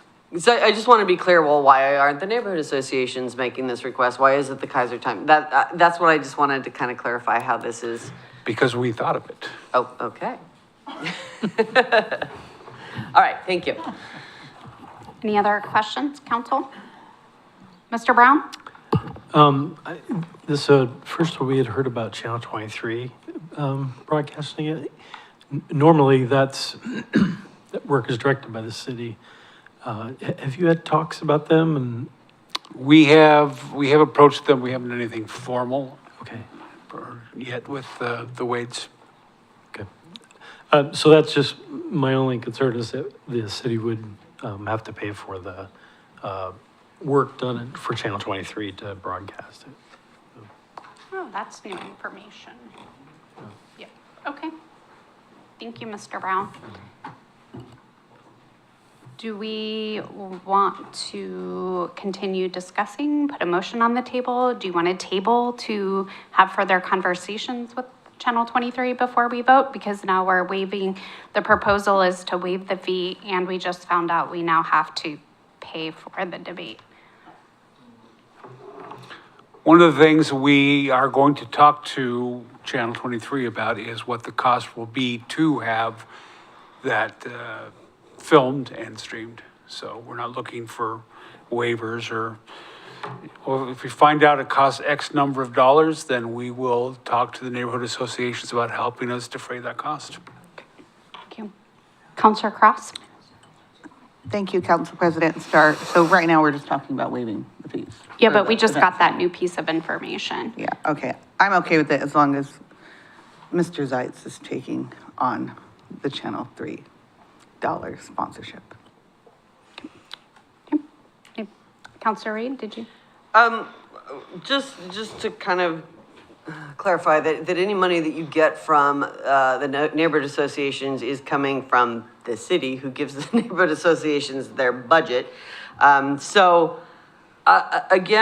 in the whole Channel 23 thing seems like a possible variable, but I just want to make sure that we're does that come into, if the city ends up paying for any of that, does that change based on these rules that we've been shared? No, my reading of this is that we could even go as far as being the sponsor of the debate itself, and that work time can be used. So that, and I believe that this guidance presents it that way because the city could be, footing sort of the realistic costs, and then at the same time, they could also be handing over some soft costs, and then the workers also don't have to worry about their ethics running afoul either, or running afoul of elections laws. So both the city could sponsor it and the workers could do it without violating elections law. But that being the case, I'll sort of build on Councilor Cross's point, which is this tonight is just the fees. That could be a separate discussion of whether or not he has to come back and ask us for the, if he comes back and asks us about Channel 23, and whether or not he needs additional work from them or if they'll just work with them directly. If that helps. Follow up? Yeah, just in view of that, I would like to stay focused on this particular, issue for tonight. And then if there are funds involved, even coming from the neighborhood associations, I'd like to see that come before council. And we have time before that happens. So if you would just plan on doing that as you progress in your planning, I would appreciate that. Sure, absolutely. Thank you. Councilor Kohler? Thank you, Council President Starr. My understanding is the budget that we gave the neighborhood associations has very few strings attached to it. So if they wanted to participate financially with that, I don't know there's really too much we have to say about it, is there? As it is currently written, you didn't put restrictions on it. We put sort of guidelines in a helpful worksheet, but my recollection too is that, they could have blown it all in one meal. But that doesn't mean that you guys couldn't have a say in it, as far as the people who donated the money really so that they could do, sort of their business all year long. Sorry if that's too ambiguous, but I mean, that sort of answers the question / adds a little more to it. Follow up? Yes, thank you. Kind of reminds me of a guy that gave $10 to his son and said, "Here, you need to make this last all month," and he went out and blew it all in one day and then said, "Gosh, Dad, I need more money." And Dad said, "Thanks, thanks for your thoughts." And I think that's kind of the way that I picture the money that we budgeted for the neighborhood associations. Thank you, Counselor Kohler. Counselor Cross? Thank you. I just want to say for the record that I think our neighborhood associations are amazing. I think they stretch their dollars very far, and I am okay with the committees that we have on those neighborhood associations making decision to invest in this debate if they want with Mr. Zeitz, and I do not need to hear from them. Great, thank you. Anyone else have any thoughts? All right, I'll entertain a motion. I move the city council approve the requested waiver of the event center use fees of $700 for the Keizer Times candidate debate event on October 22nd, 2024. Second. It's been moved and seconded to approve the requested waiver of the event center. Is there any further discussion? Mayor Clark? Thank you, Council President Starr. I will be abstaining as I am one of the candidates who will be involved in this debate. Thank you. Any other discussion? All right, it's been moved and seconded that Keizer City Council approve the requested waiver of the event center use fees of $700 for this Keizer Times candidate debate event on October 22nd, 2024. All those in favor, please signify by saying aye. Aye. All those opposed? And recusal? Abstention, Clark. Okay, great. Motion carries. I don't have the gavel thing, so I'm slapping my hand. Okay, motion carries. All in favor with no opposition and one abstention, Mayor Clark. Thank you. All right, thank you very much. Thank you, Mr. Zeitz. Thank you, Council President Starr. And councilors and staff. Thank you very much. We will now proceed with item 8B, which is an event center use fee waiver, Soaring Heights Recovery Home, second annual vision dinner. Ms. Bissett? Mr. Wood. Thank you, Madam Mayor, City Council. I'm pleased to announce that Soaring Heights Recovery Homes is coming back. They're going to be hosting their second annual fundraiser dinner on November 1st from 6 p.m. to 7:15 using the Event Center Iris Ballroom. In accordance with Resolution R 2024-3435, the City Council has the authority to waive use fees, deposits, and whatnot. They have requested a waiver of the fees associated with this. Since this is a fundraising event, it is already at a discounted rate of $600 for the day. However, the City Council can choose to waive that $600 if you so choose. With that, I do believe that members from Soaring Heights are here. If they would like to speak, I'll turn it over to them. Otherwise, I'll turn it back over to you, Council, and address any questions. Thank you. Thank you very much. Council President Starr has a question. Thank you, Madam Mayor. Mr. Wood, can you please clarify the time that they're requesting to host that? Because I've been to a significant number of fundraising events, and 1 hour and 15 minutes is not anywhere close to how long those event times have lasted. So can you clarify from setup to cleanup? It's much longer for setup to cleanup, so I think they have the room till 10 o'clock at night, and I think they get it at 4-ish. Don't quote me on that. I'd have to pull up their application, but it is extended beyond those hours. But I want to make sure that I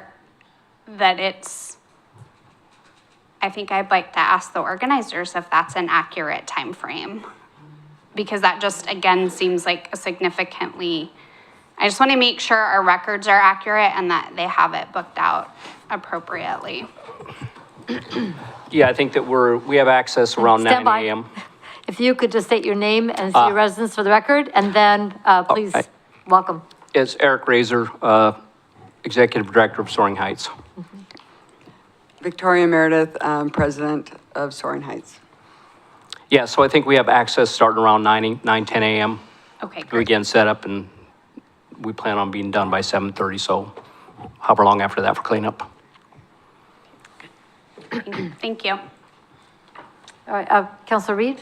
Thank you, Madam Mayor. So just to clarify, again, Council President Starr's point, this, on our staff report, it says 6 to 7:15, that's the event itself. You all are taking care of the setup and takedown, and so that's not requesting any staff time, and is that okay with everybody? Mr. Wood? Madam Mayor, City Council, I did check their application, and they have the room from 9 in the morning till 9 at night. They can come in with, we will have our normal staff setting up tables, all that kind of a thing. So I'm just looking, we're anticipating about $600 worth of staff time invested into this. Just room setup, having hosts available during the event, and then monitoring the cleanup afterwards. Follow up? So this motion should also include a waiver of the $600 in staff time? No, those are just the hard costs that the city will incur when we waive these fees. So they're separate. Okay. Okay. Anything, further questions? So I would love to give you an opportunity to talk to us about the event itself, but also about Soaring Heights, if you would, please, for folks who are listening. The quick version. Wow, The quick version? quick version? Soaring Heights. So I think it's been a while since we've been in front of you all, and since the last time I think we were here, we opened our second house over off of Greenwood, which is now fully occupied with women without minor children. So we have 2 houses here in Keizer now for a total of 15 beds for women with or without minor children. As far as the, and I'm also currently looking for another one, and hopefully I find it here in Keizer. It's got to be the right property. As far as the event, it is our second annual Vision Dinner, so we're just trying to bring awareness to what we're doing here, and also to raise money to go towards helping the individuals we're serving in these houses. What I can say is I know out of the 15 women that currently reside here in Keizer, we have 12 of them that work here in Keizer, so they are working for, being in the community.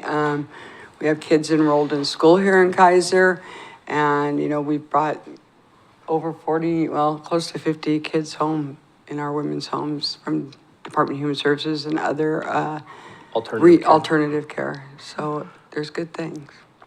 Yep. And we want to open up more houses for good things. Absolutely. Absolutely. Thank you for that. Any questions for Eric and Meredith? All right, thank you so much. We're looking forward to the event for sure. All right. Thank you. Thank you for everything. Council President Starr, would you like to put a motion on the table? I move the Keizer City Council approve a fee waiver of the event center use fee totaling $925 for the Soaring Heights Recovery Home second annual Vision Dinner on November 1st, 2024. Second? It's been moved and seconded that the Keizer City Council approve a waiver of the event center use fee of $925 for the Soaring Heights Recovery Homes second annual Vision Dinner on November 1st, 2024. Any further discussion? All in favor, please signify by saying aye. Aye. Any opposed, signify by saying no. Hearing no objection, motion passes unanimously. Thank you very much. We will now go to item 8C, which is an event center use fee waiver, the Marion County Reentry Initiative Breakfast. Mr. Wood. I feel like I'm doing a trend here with 3 in a row. The Marion County It's that Commissioners season. have requested a waiver of the event center use fee for the Reentry Initiative Breakfast on Thursday, October 24th from 7:30 a.m. to 8:30 a.m. The event is free and open to the public. We've hosted this event for multiple years now, and we're very pleased to have them return to our location.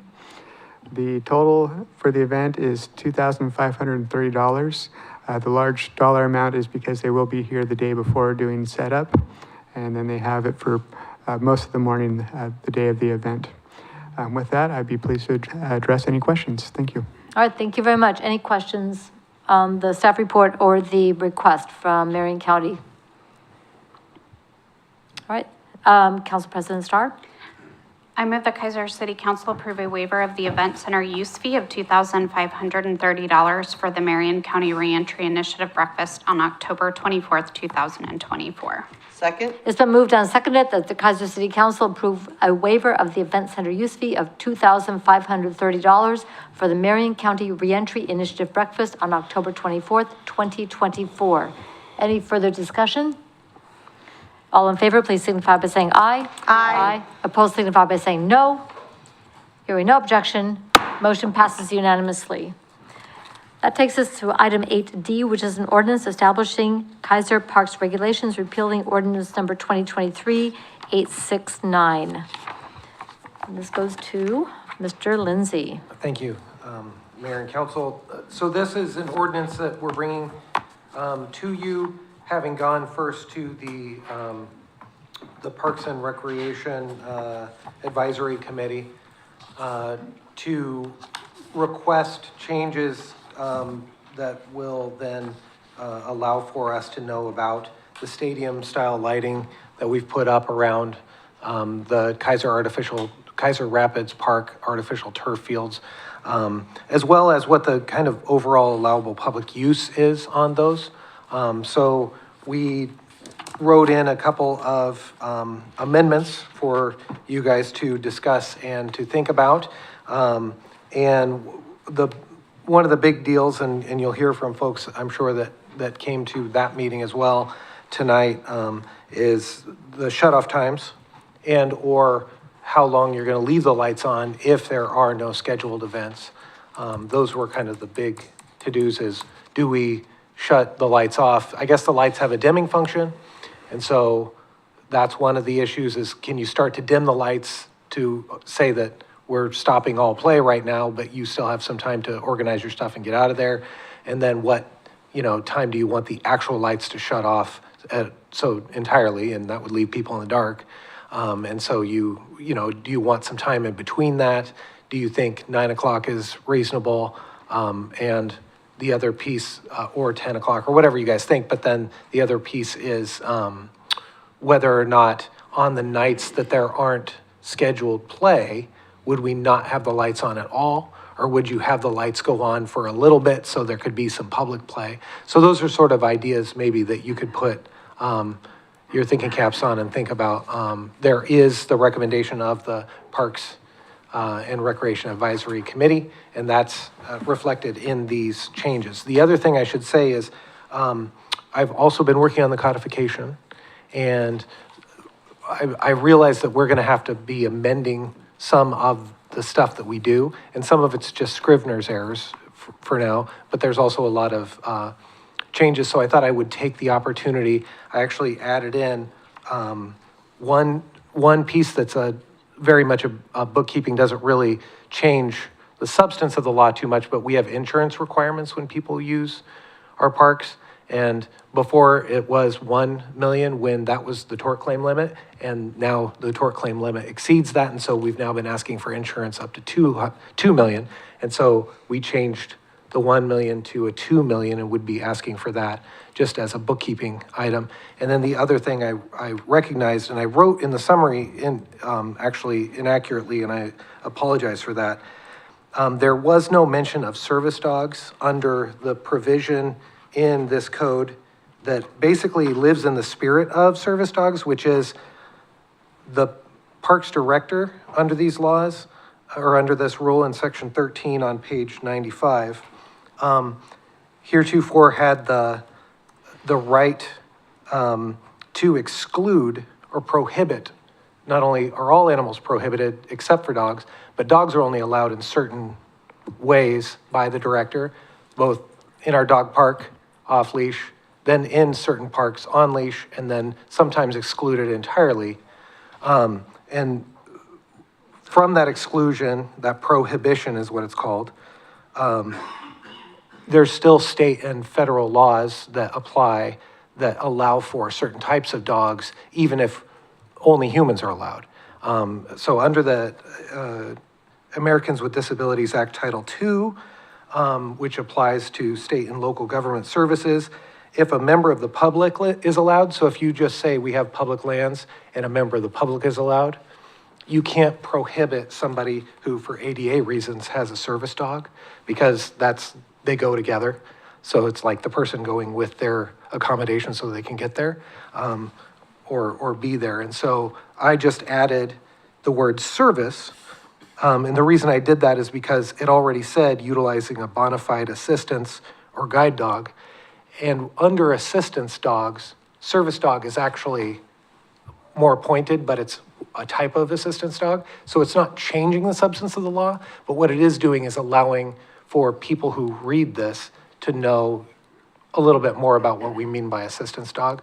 And that's only as to the prohibition against them being in certain parks. So if the director ever said, no dogs allowed in this park whatsoever, say it's like a whole bunch of nice flowers and stuff, you'd still have to allow service dogs under the ADA. So that's why I added that word there. It didn't change the substance of it. It just kind of rounded out what we mean by assistance dogs, and it follows federal law. So that's why I asked for that one.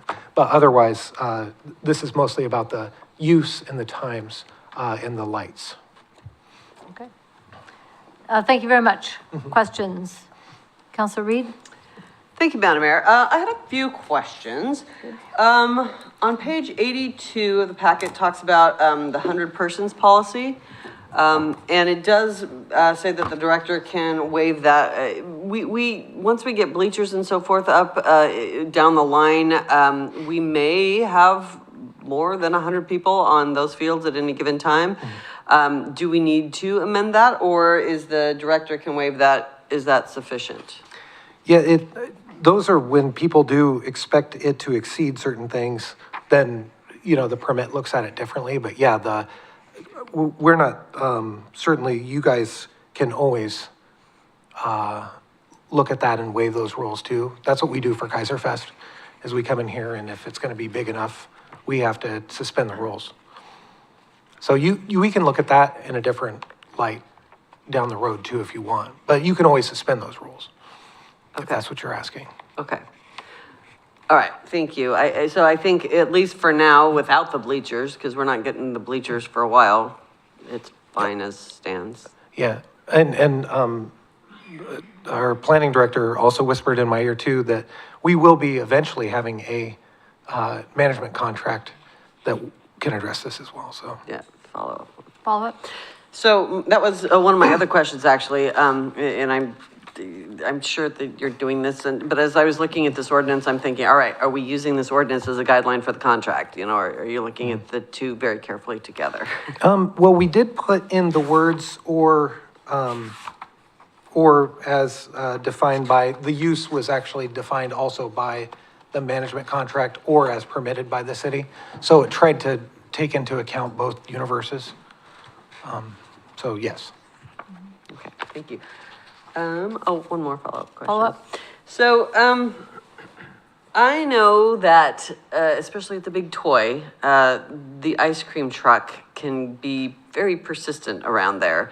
And I know that that's also covered by noise ordinances, so forth. And I'm thinking with these fields, if we're leaving them open to 9 or 9:30 even, is that something that we need to address in this ordinance? The current parks rules disallow any amplified sound after 9 p.m. period. So that would be one way it sort of gets addressed. But no, we didn't. I mean, part of this will be who enforces what and when, and part of the management deal will be, who enforces people actually stopping their play at exactly the time that you guys say it has to stop. And that'll be part of the management contract moving forward, is that if the park rules say you got to stop playing at this time, same way with if we wanted to put in something like loud ice cream trucks, although that's a little bit harder, right? I mean, maybe it would be more fair to have them warn us that this keeps happening, and then we could potentially have a code enforcement or police presence that would handle that for them, so. So, because we do already have the noise ordinances on the books and so forth too. So that would then become a code issue. Yeah. So, okay, thank you. Thank you. Councilor Kohler, anything? Yes, thank you, Madam Mayor. As the liaison to the Parks Board, I appreciate all the folks that came and testified there, and I see we'll have some again tonight. Some of the compromises that were made and the recommendations made by the Parks Board, I think, are something that we should consider very heavily. And again, that's been made possible because of the public input, and we appreciate all that you guys have done to input, and I recommend that we follow that recommendation. Thank you. Council President Starr, questions? Yeah, thank you, Madam Mayor. I just want to double check the clarification that you made on service dog. Does that, Mr. Brown, you're smiling. Does that open us, I think I could answer your question, because I was thinking about this today. Yeah, great. I love it when you can answer a question. I don't even have to ask it. That's Well, great. for clarity's sake, I believe you were going to ask whether or not this impacts the leash law that we have for dogs at large in our city. And our leash law was passed that describes the manner in which a dog can be at parks or city-owned properties or rights of way, or even at large. And so this shouldn't change that, because what this is a paragraph about how you're like the director has the power to prohibit dogs entirely from certain parks. And I wanted to make sure that, and it already allowed for, because this existed already, the bona fide assistance dogs. And it just so happens that service dogs actually fall under assistance dogs. Assistance dogs is a broader category. And so I just wanted to make sure, for clarification and for making sure that we notify people that we're going to follow the ADA rules, is that they can't be prohibited from parks. But we could still say, while you're in the park, you can wear a leash. Great. Thank you. Yeah. Okay. I think Sarita has a question. Okay, I was going to check with Councilor Duran. Councilor Cross. Thank you, Madam Mayor. So when I first read this, I thought it was basically about lighting and adding the turf. But then you talked about the insurance. So walk me through about the $2 million. I understand the event, but the way I have a two-part question, because I understand what Councilor Reed's saying. 100 is not a lot of people. I mean, and I would hate for the agenda to be bogged down with people waiving permits because they have, a couple of teams out there and they're rotating, and then you have grandmas and grandpas. Okay. So that's my one question, that 100 people is pretty easy to get to. And then 2 million, I mean, what is the minimum on that? Because $2 million, I mean, $1 million policy can cost for an event, can cost anywhere from $150 to $200. And if you're renting the field if we decide it's $125 an hour, and we're only that person's gonna use it for an hour and a half, we're gonna double the cost for them? Well, this is mostly in the provision in the back that has the 2 million, which is hard to find because it's only a single red line, is that, I believe it's in the back. That's mostly for events where people come and rent for the amphitheater or rent for Okay, so it has Keizer. nothing to do with the turf? No.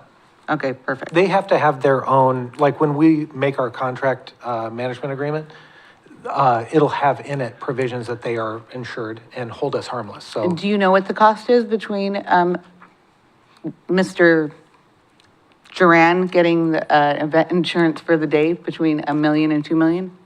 No, but I believe you got it this year anyway, didn't you? I believe they were insured up to 2 million. Yeah, I just was curious for someone or a nonprofit or maybe a school that wanted to put on a play, how much extra dollars that was. Well, and I thank you for asking, and I appreciate the sentiment. From my angle, which is the lawyer who tries to protect the city, I want to make sure that we're protected up to the tort claim limits, and since they've passed over $1.7 million or whatever, I want to make sure that we're protected, clear up to what we could be sued for, so but you're welcome to have a different opinion for. Oh, yeah, I was just curious if you knew what the difference was. Okay, no, I don't know what the price is. Councilor Duran. Thank you. most businesses or entities that would be using that facility would have their own insurance already on hand. They wouldn't buy it for an event. Unless we decide to put on a plate. But I have insurance, so I can do that. All right. And to answer maybe a little more completely to Councilor Reed and Councilor Cross now, if you guys wanted to change, we didn't run that necessarily by the Parks Board, but if you guys wanted right now to say that old number of 100 is too small, you could always just say we could also amend it to 200 or whatever you want. What I might suggest, rather than, try to add some additional pieces on tonight, if there are organizations or events that we have run into this being a problem, then have a conversation at the Parks Board. But I think for simplicity's sake, especially since we already have two additions, the tort and the service dogs, to move forward with this conversation and then bring it back if necessary for events. And I think this will be a key point for the conversation with the management team for the artificial fields, because they will run into that, but that will be under a special management agreement. And then recommendations to change as necessary could come from that. Would that be acceptable to council? Yep. Okay. What I'd like to do now is to invite up people who have come and patiently waited to talk to us about this issue. And I'd like to begin with Carolyn Holman from the West Keizer Neighbors Association, and then on deck will be Ruth Ann Fry. So Ruth Ann, I'll call you up in just a second after Carolyn. So I just want to let you know you're next. Yeah. It's a sports term. Carolyn Holman, speaking basically on behalf of West Keizer Neighborhood Association, although I think Rhonda's going to speak too. But as we talked about at the Parks Board, we're just asking the lights to be dimmed at 9 o'clock so people can, realize that things are winding down, and then have all the activity end at 9:30. And basically, again, the lights really aren't the issue, it's the noise for the neighbors. And we understand there's going to be events, tournaments and things where exceptions will be granted. But when you have fields that are, week in and week out, they're going to get a lot of use in the fall and the winter. And we think for the consideration of the neighborhoods, the neighbors that close, we just ask that the ordinance state 9 to dim and 9:30 wrap it up and start to leave. So thank you very much. Thank you. And Ms. Fry, if you want to come down, and after you will be Mr. Brooks. I'm Ruth Ann Fry. I live on the border of the park, and on Tate Avenue. I've been really enjoying it. I've seen it mature and change and grow from the filbert orchard to what it is now. And I've had to use some accommodation because I really enjoyed the filbert orchard and the deer and the squirrels, all the wildlife. But now I enjoy the children and the bikes and the people, and they wave at me when I'm working in my yard, and I appreciate it a lot. It's like I said, matured well. The other night, I was just working outside in the yard, and I noticed the lights came on in the fields, and I couldn't tell if they were dim or bright, but it looked like they were coming straight down, which was, I really was appreciating that, because I didn't know if it would just shoot out or not. And talking with Robert Johnson the other day, he was over there checking things out. He said that they were $1 million lights, and they were supposed to shoot straight down. And when he checked them too, he noticed that they did, so there shouldn't be too much light pollution, which is good.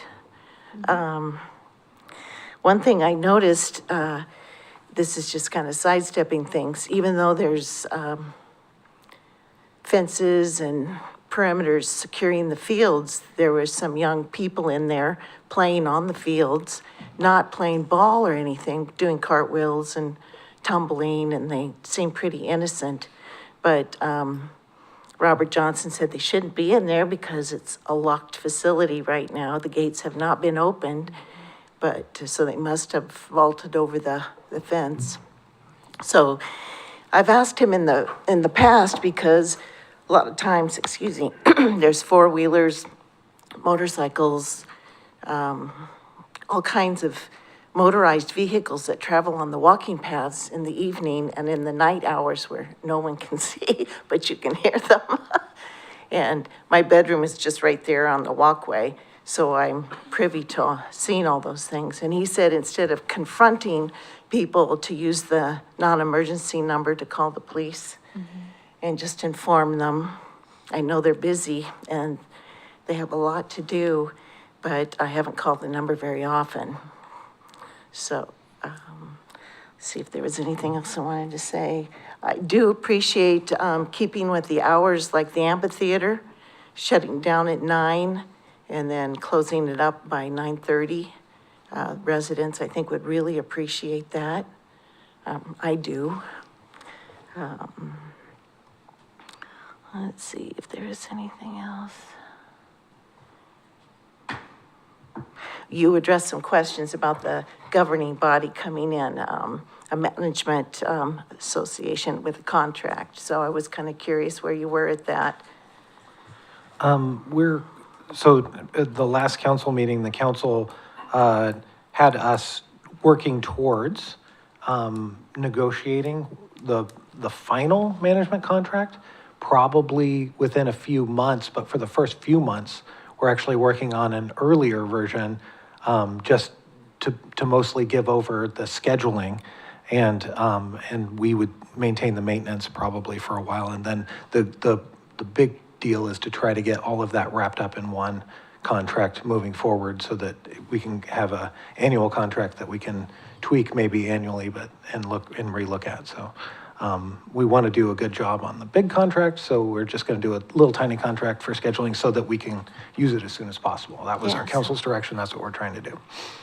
One concern that, like a lot of us walkers, we walk in the morning and then sometimes in the evening, and we get concerned about the gravel parking lot because we know that's like phase 2, that when it gets paved, because there's a lot of cars that come in and like to squirrel around on the grass, and we could just see them get it all ripped up in there. We don't want that to happen, but there's nothing we can do ourselves. Yeah. But it's in the back of our minds because it's a great cost to put all those in. And I think City Manager Brown is about to chime in on that. You know, phase 2 and kind of the timeline and the fencing and all that. Mr. Brown, would you like to add that? Well, we have information that hopefully we'll be able to announce in a couple weeks for phase 2, but that doesn't include the paving of the lots. That includes the bathroom and picnic shelter, sidewalk, and trail connection. So phase 3, we have some funds, city funds available, and we have, looks like some appropriations through Congresswoman Salinas' office. We still probably have a little bit of an increment to get there. Yeah. Well, it's hard to protect what you've done, and all of us care about it and want it to be successful. And so I do appreciate it, and I appreciate you considering keeping the hours that we have now, like for the amphitheater and the noise level and function at that time. Thank you. Thank you very much. Steve Brooks.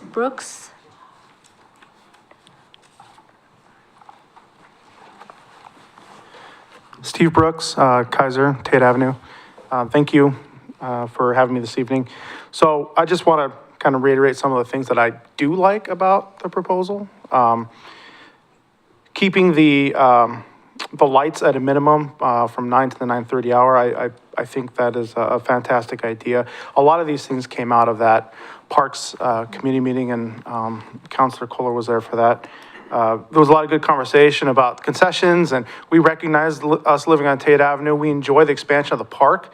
That's really nice to see, but, and there's some concessions we have to make that go along with that, right? And so we recognize that, hey, we can't have the lights off all the time, right? So, having that, just small concession there, would be nice. And then, for me, not having the lights on when the parks aren't in use, it doesn't make any sense to run them what the proposed schedule was, which was Monday through Saturday, year-round.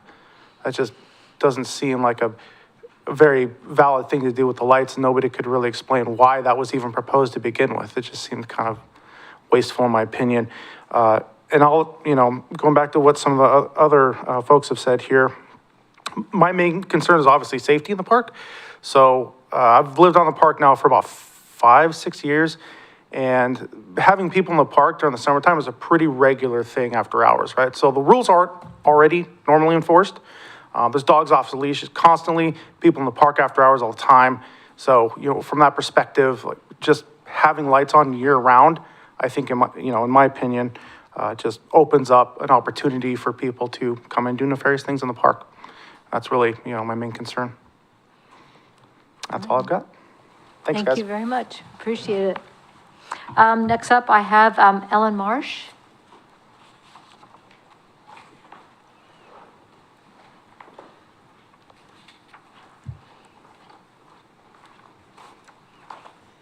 Thank you for hanging with us. Yeah, it's past my bedtime, so bear with me.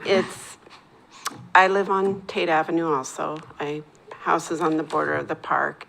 And I just want to reaffirm what the Parks Board submitted for 9 o'clock dimming, 9:30 lights off, and the concerns raised by my neighbors here. I concur with those as well, that we already deal with people going outside the rules, and with the lights on, that might invite a lot more. So just to take that into consideration. All right. So Thank you very much. that's it. Appreciate that. Thank you. You bet. Rhonda Rich.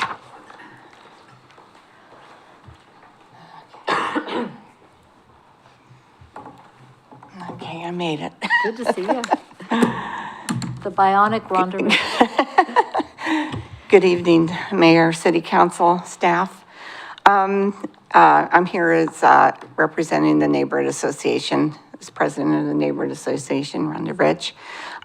You know that we've been involved with Adam with the beginning of this project, and even Colm Willis came to us first and asked, as a neighborhood association, if we were okay with having soccer fields put in Keizer Rapids Park.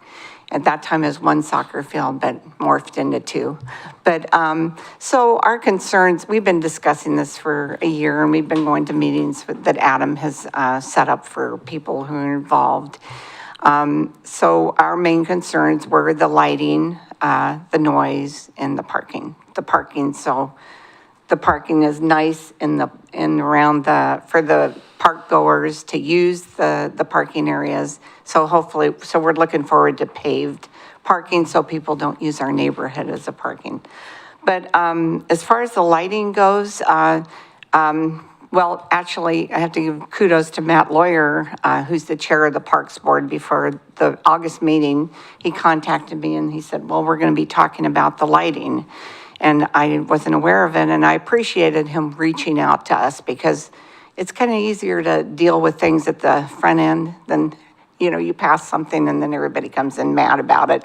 So I appreciate people coming and testifying. So I distributed a flyer along Tate Avenue because they are the people most affected.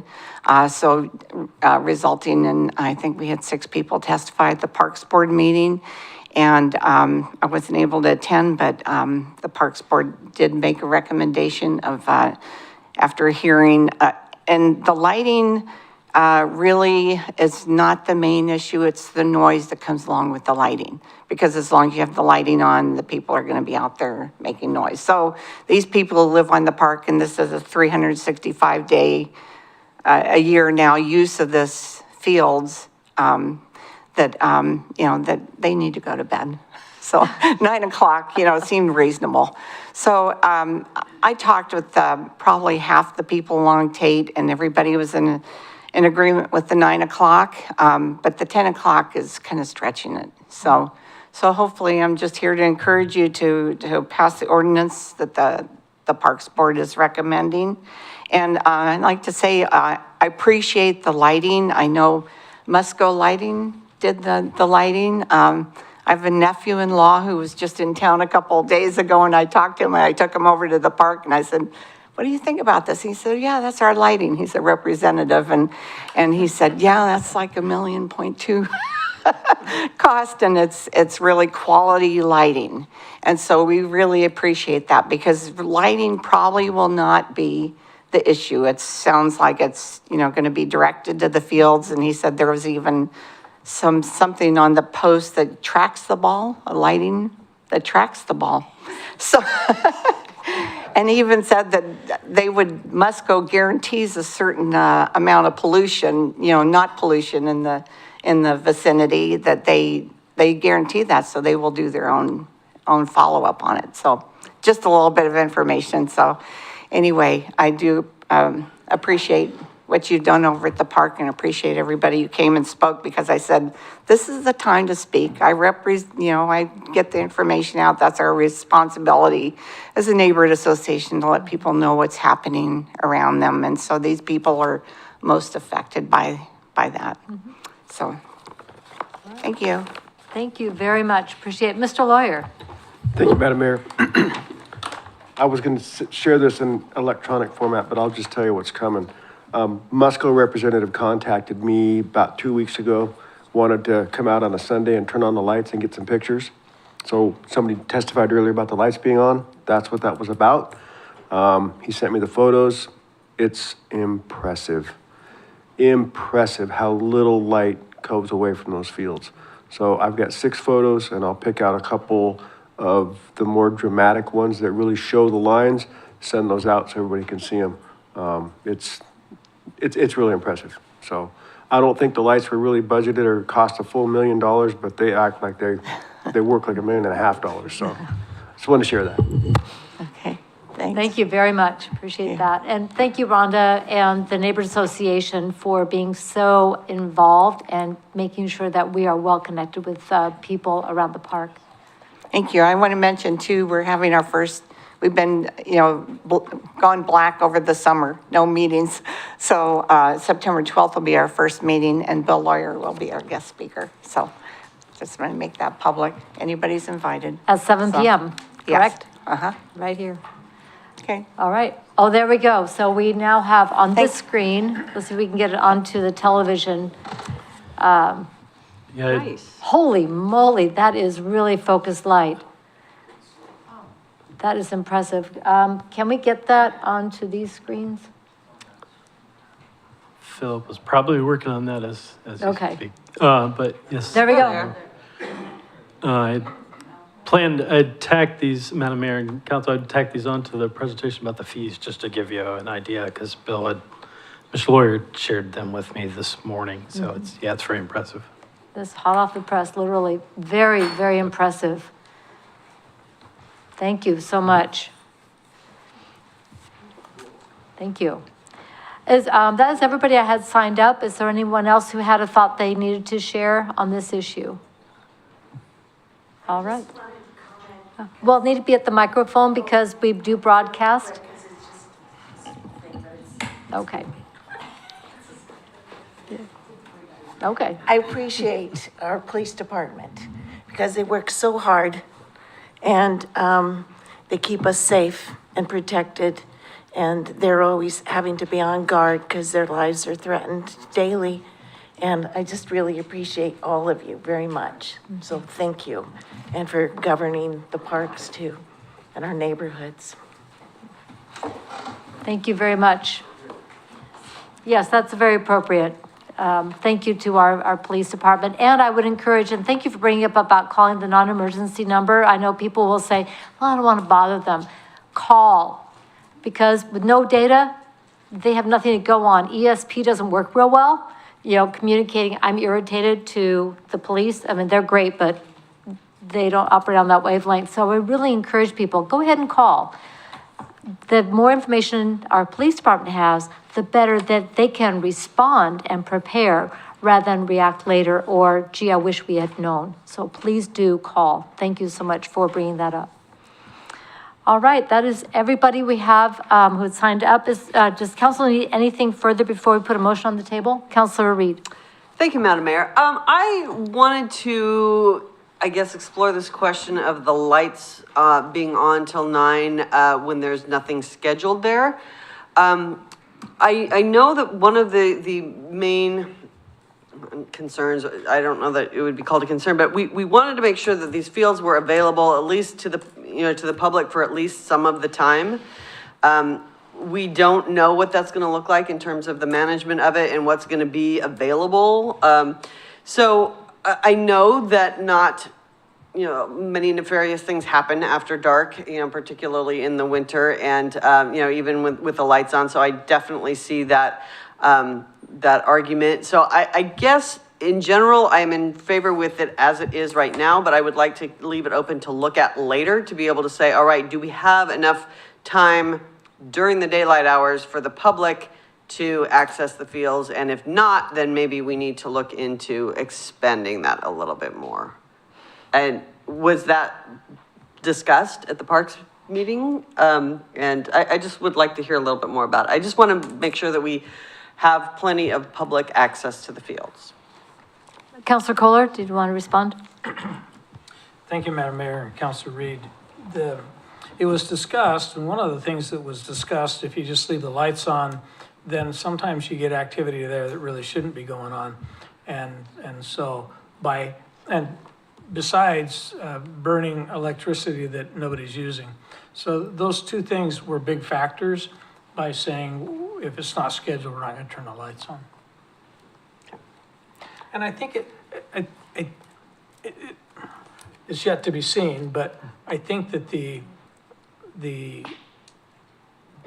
way to schedule something is going to be fairly easy. And probably if you have something that you need to do, if you want to do a practice, you want to do something else, I don't think it'll be very difficult to get that scheduled, to have those lights on.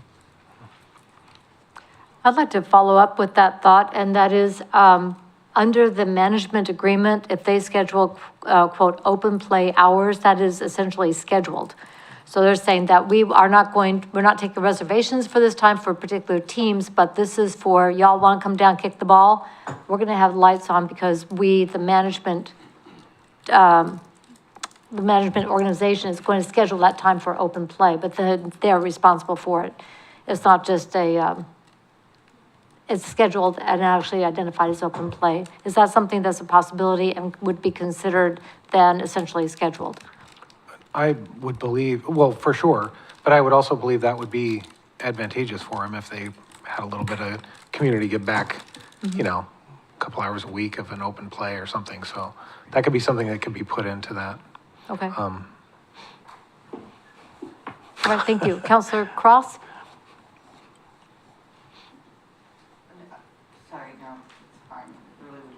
I apologize, Madam Mayor, this would probably just go for feedback to Adam when he's working on the agreement in regard, kind of the same idea, but I think it would be helpful for parents maybe when they're thinking about if their kiddos want to kick the ball around and maybe they don't have that organization that can book it, that they know that that's family time, kind of like the time we have for our splash pads. Yeah.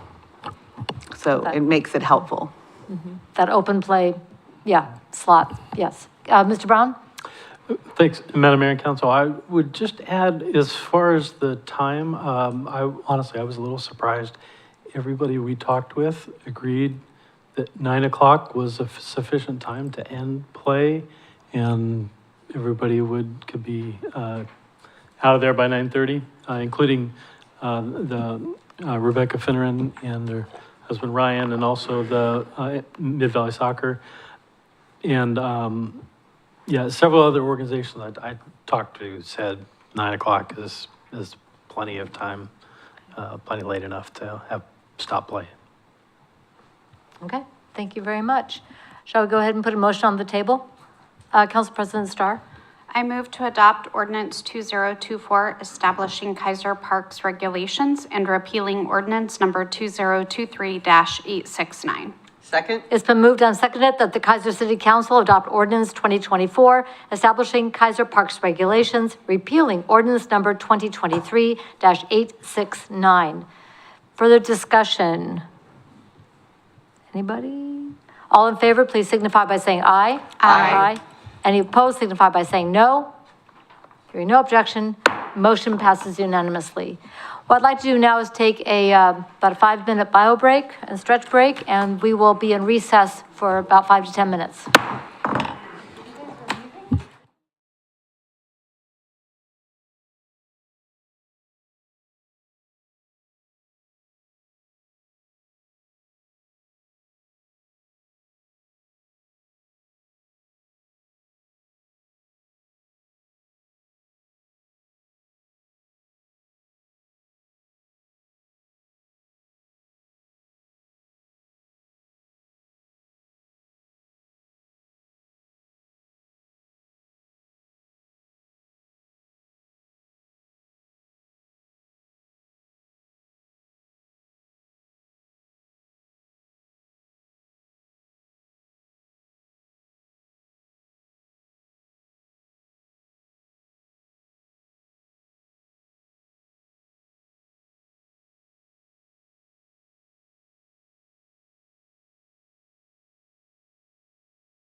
Underway. All right, thank you. The Keizer City Council is now back in regular session. We will resume the agenda at item 8E, which is resolution authorizing the city manager to enter into agreement for exhibition of city-owned property with Keizer Heritage Museum. Mr. Brown?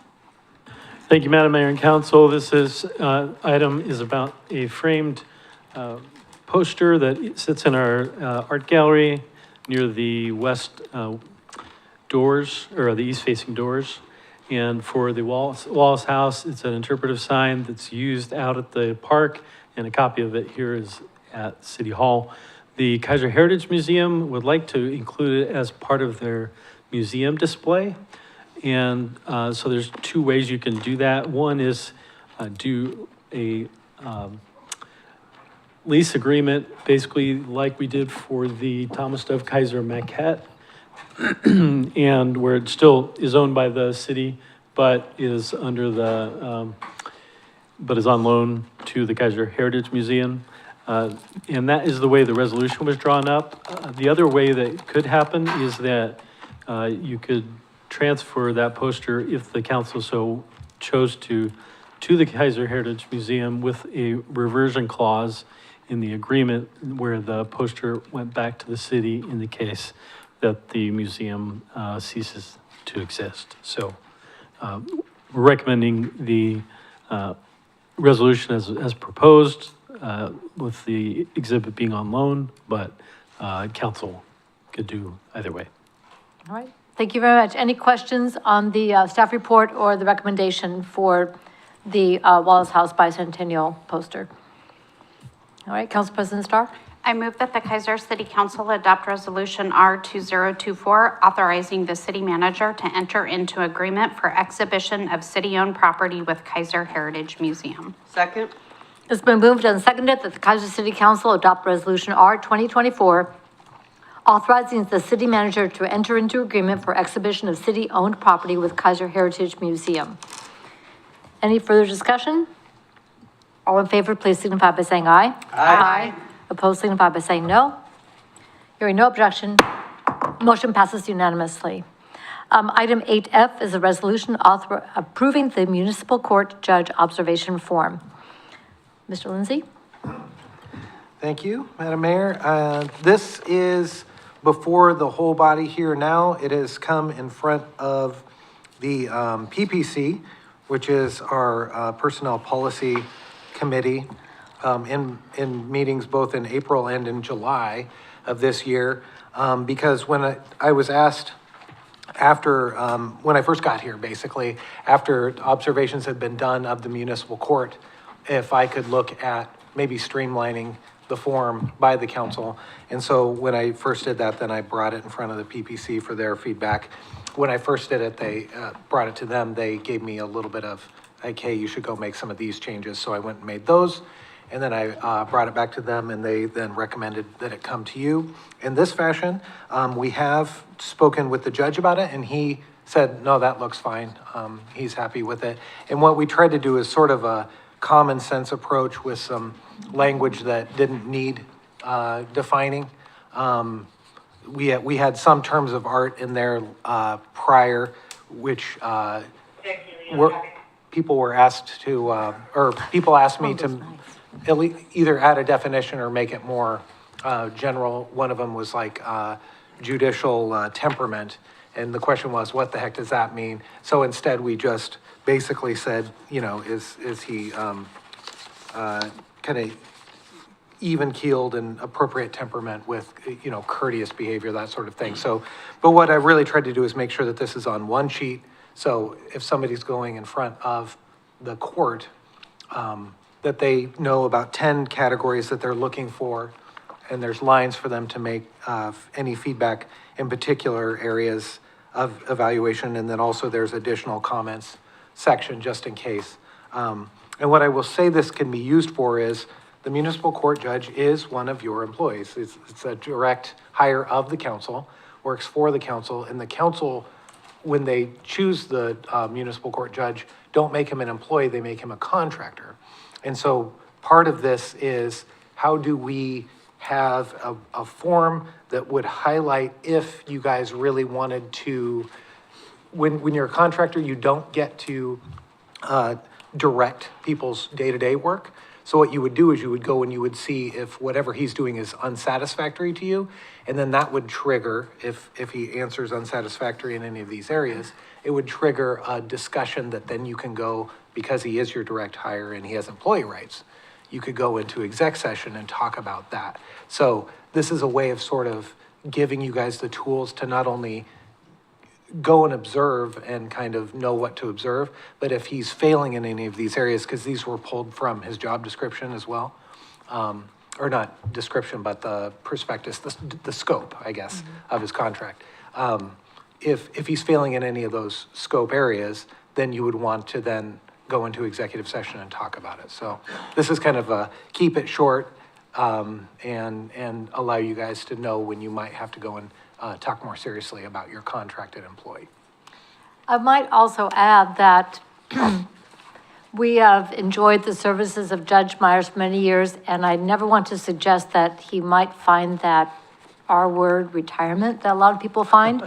But this is a way for us to be able to put into writing what we are observing, because it will help us with, and future councils, understand what has made this particular individual successful in this work. So by having that written down, when we're looking for successors or wanting to be able to describe success looks like this, we will now have something in writing. What we've been doing up until now has been oral reports. And it's time that, and I really appreciate, it was Councilor Cross who asked for, what do I use here? Good question. We've never done it that way. So therefore, we're going to make that change to allow us to do a better job getting in writing what we have learned and then how that's going to proceed forward beyond us. So thank you for that question, Councilor Cross. Any questions or comments on the form itself or the process? Councilor Reed. Thank you, Madam Mayor. So I'm just wondering where this form is going to end up as it's filled out. Is this a matter of public record, or would this just sit with HR possibly, as we do for the city attorney and the city manager? Just what are we going to do with this form? It's a very good question. I will Mr. say, Lindsay? if you guys are reporting back to each other in a public meeting, then it would become a public document. And I will say that court itself is a public hearing, so anybody can walk into court, just sit down and observe it anyway, so. And this is one of the reasons why I think this is a safer way to go, because what you do is you make your observances, and then you make them known to the group, and if they're unsatisfactory at all, you say, now we want to avail ourselves of the executive session so that you don't say anything unseemly in the public setting. Okay, just follow up. Follow up? So this would appear in the packet on the same meeting that whoever gives their judge evaluation, it would be part of the packet.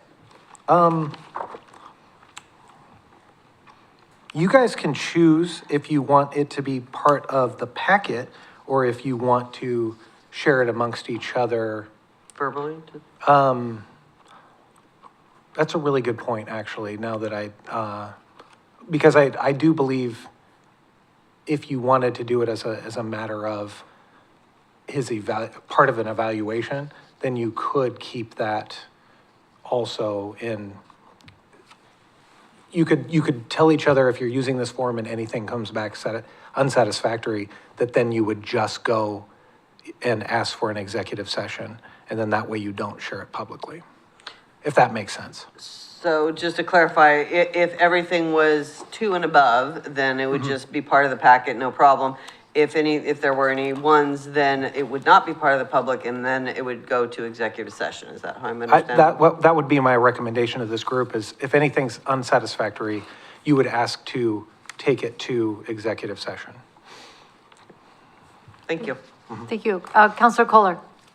Thank you, Madam Mayor. I think that's really important, because if you're an observer and you're seeing some things that are wrong, I don't know that you really want to air all that in the packet setting. Yeah. And it helps us be more honest in our evaluation. So as a follow-up to this, because this is just for approving the form. Yeah. So may I recommend that this go back to the Personnel Policy Committee to talk about what those next steps are, so we can address those, talk about them, and bring recommendation to council on where that should live for the next steps. Yeah. So that would be very helpful. Thank you for that question. Anything further? Council President Starr, do you want to put a motion on the table? Yep, let me get that done.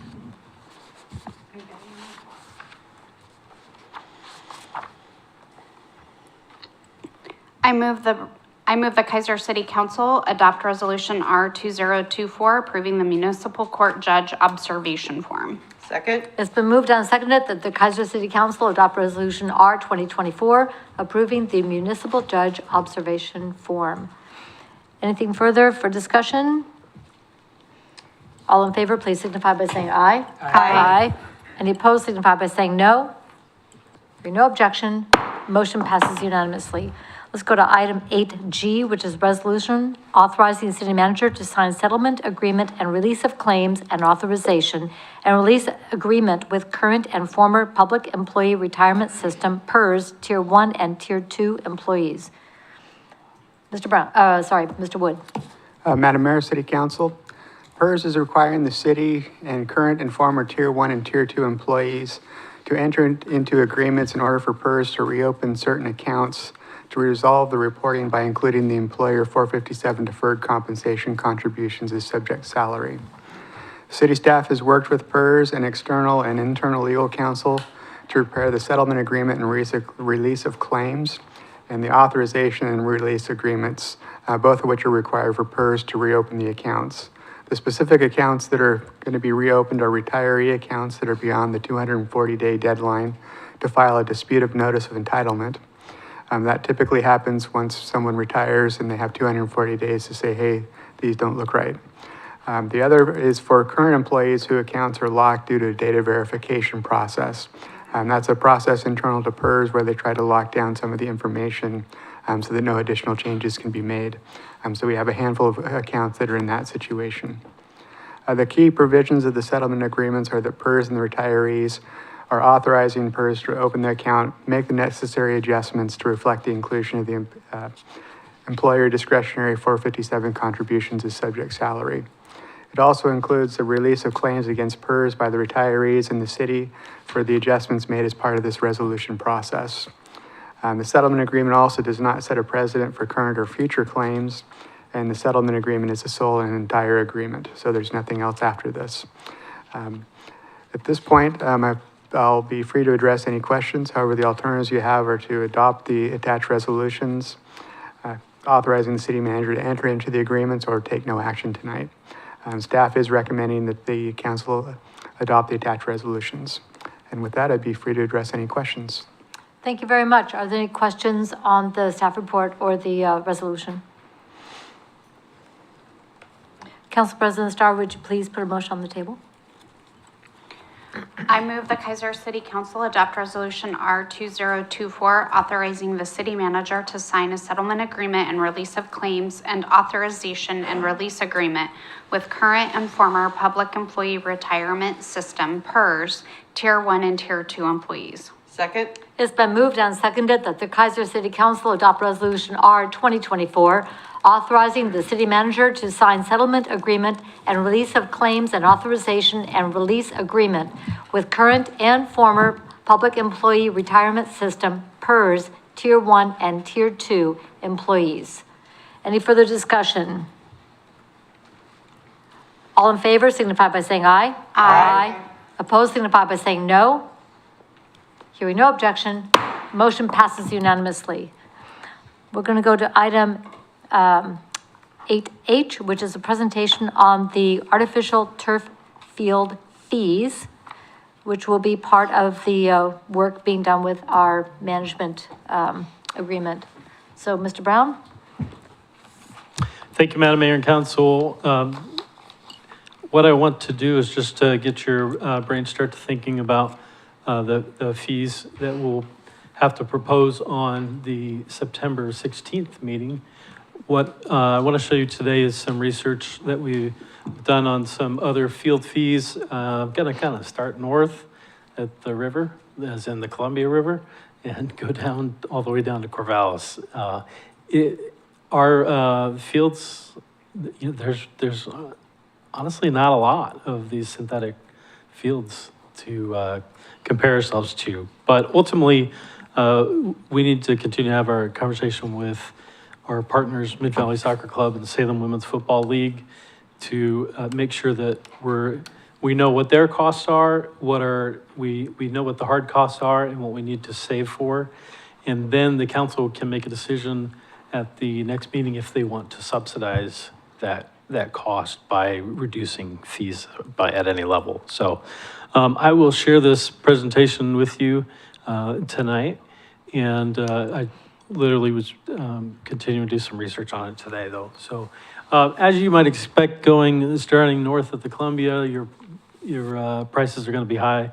The city of Portland has synthetic fields. And what you'll see is common, I think, amongst most of them is a tiered approach to the fees. So in Portland, they have youth, adult, and then they have commercial rates.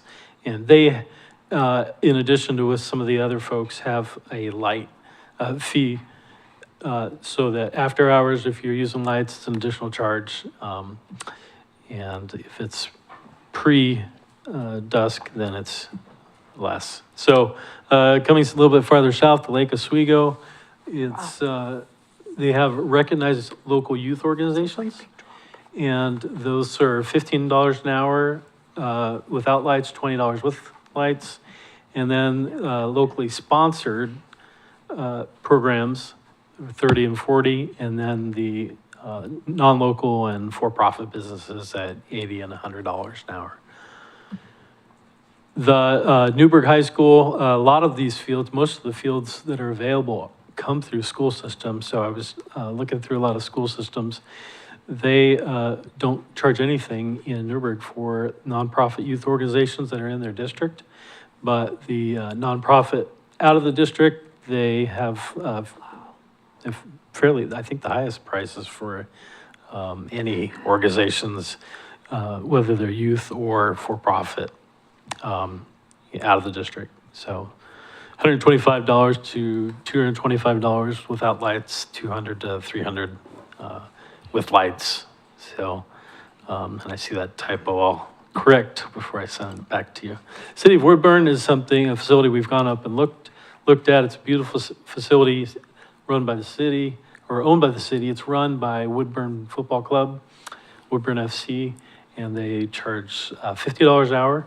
The football club, Woodburn Football Club, they maintain and operate the fields, and for that service, they don't pay fees. So the $50 an hour that they rent is for anybody but the football club. And then Greater Albany School District, they have a reduced rate and a regular rate. From $37.50 to $75 an hour, and adding lights onto that, $10 at the reduced rate, $25 at the regular rate. And then going down to Corvallis, there's they didn't say specifically what the reduced rate was, unless I logged in and registered and went farther than I wanted to go. So their regular rate is $85 an hour, and then that reduced rate, you can imagine, is probably going to be for like the youth leagues that are like the other places recognize. So, and the Willamette Lane Park and Recreation District, I don't know if I slaughtered that name, but it's in, that's basically the Springfield Parks Special District. So they have artificial turf fields. If you're in the district, it's $33 an hour. Out of the district, it's $40 an hour. And then this is the Salem Keizer School District fees. I know they have a schedule for 25, 26. And I've been told what it was going to be, but without seeing it myself, I didn't want to put it in a presentation. So all I have here for you is 24, 25, this year's cost in the stadium with the lights and restrooms is $35 an hour. But the synthetic field without the lights is $20 an hour. So, and I haven't had a follow-up conversation to see if what rate they're charging the kids, if they're using the bathrooms and the grandstands, if they're charging them the $35 rate or the $20 rate. What I was told about, and I think what I could confirm is that that price is going to go up in 25, 26, but I don't want to, without having something in writing, show you what that 25, 26 rate is going to be. And in the original proposal that Mid-Valley Soccer Club and Salem Women's Football Association put together, they came out with a rate schedule like this that also granted some full day or partial day discounts, and then also tournament rates. And you can see the regular rates for range from between $85 an hour to $125 an hour. The other presentation we got was, or proposal we got was $50 to $60 an hour. So that hopefully gives you a flavor of a range of fees that we could be looking at. Let me get back down here. So again, I'm not recommending anything today, but happy to accept comments and feedback. We need to have another meeting with our partners to see what their costs are to make sure we're covering that. And then if the council wants to make a decision that funds less than the cost of our hard fees plus their fees, then at least you're doing that as an informed decision of that we're going to support our programming by doing that. And but in 2 weeks, I will be coming back to you with recommendations so that they'll be ready to go the 1st of October. All right, thank you very much. Questions, I'll start at the end and just work down. Councilor Cross. Thank you, Madam Mayor. I will, first, an opinion, I don't think that our rates should be higher than Salem Keizer School District. Second, I'd love to see something to where maybe some kiddos could have some hours put in to trade for time on the fields if there's teams that don't have money. Right now, I just got an email while we were sitting here from KYBA because they can't afford the gym time. So they might have to cut some programs, I'll forward it to you, because of the cost of the gym prices going up. So I would hate for, and even if we had to subsidize, I feel like we could find it somewhere. We find money for a lot of things. And I think that this is a great opportunity to think outside of the box, whether that's having 26 weekends a year for tournaments, and if that lift is too big for the parents that are amazing from Pioneer and Mid-Valley Soccer to work with an outside person that just does tournaments or brings in that outside revenue. I think that you're writing the story and you're writing the book. So there you go. That's my opinion there. But I think that the last thing that anybody does, and I believe this room filled blue and the people on this dais, is to limit the amount of time that these kiddos get to play on these turf fields for $20 or $30. We can figure it out. Councilor Duran? I don't have that much to say on this, but my thoughts are figuring out a way for the tournament teams to pay the major portion of the costs, and then the local teams to get it for very reduced, because these they go and play at other places that they pay a lot of money and they're willing to pay. So just figuring that balance out is what I think we need to look at doing, and figuring out a way to make it work for our local kids to be able to play at a rate that is affordable. Good. Council President Starr? Thank you, Madam Mayor. Mr. Brown, are we going to be able to get this presentation? Because it... Yep, I'll send it to you tonight. Okay, great. Thank you.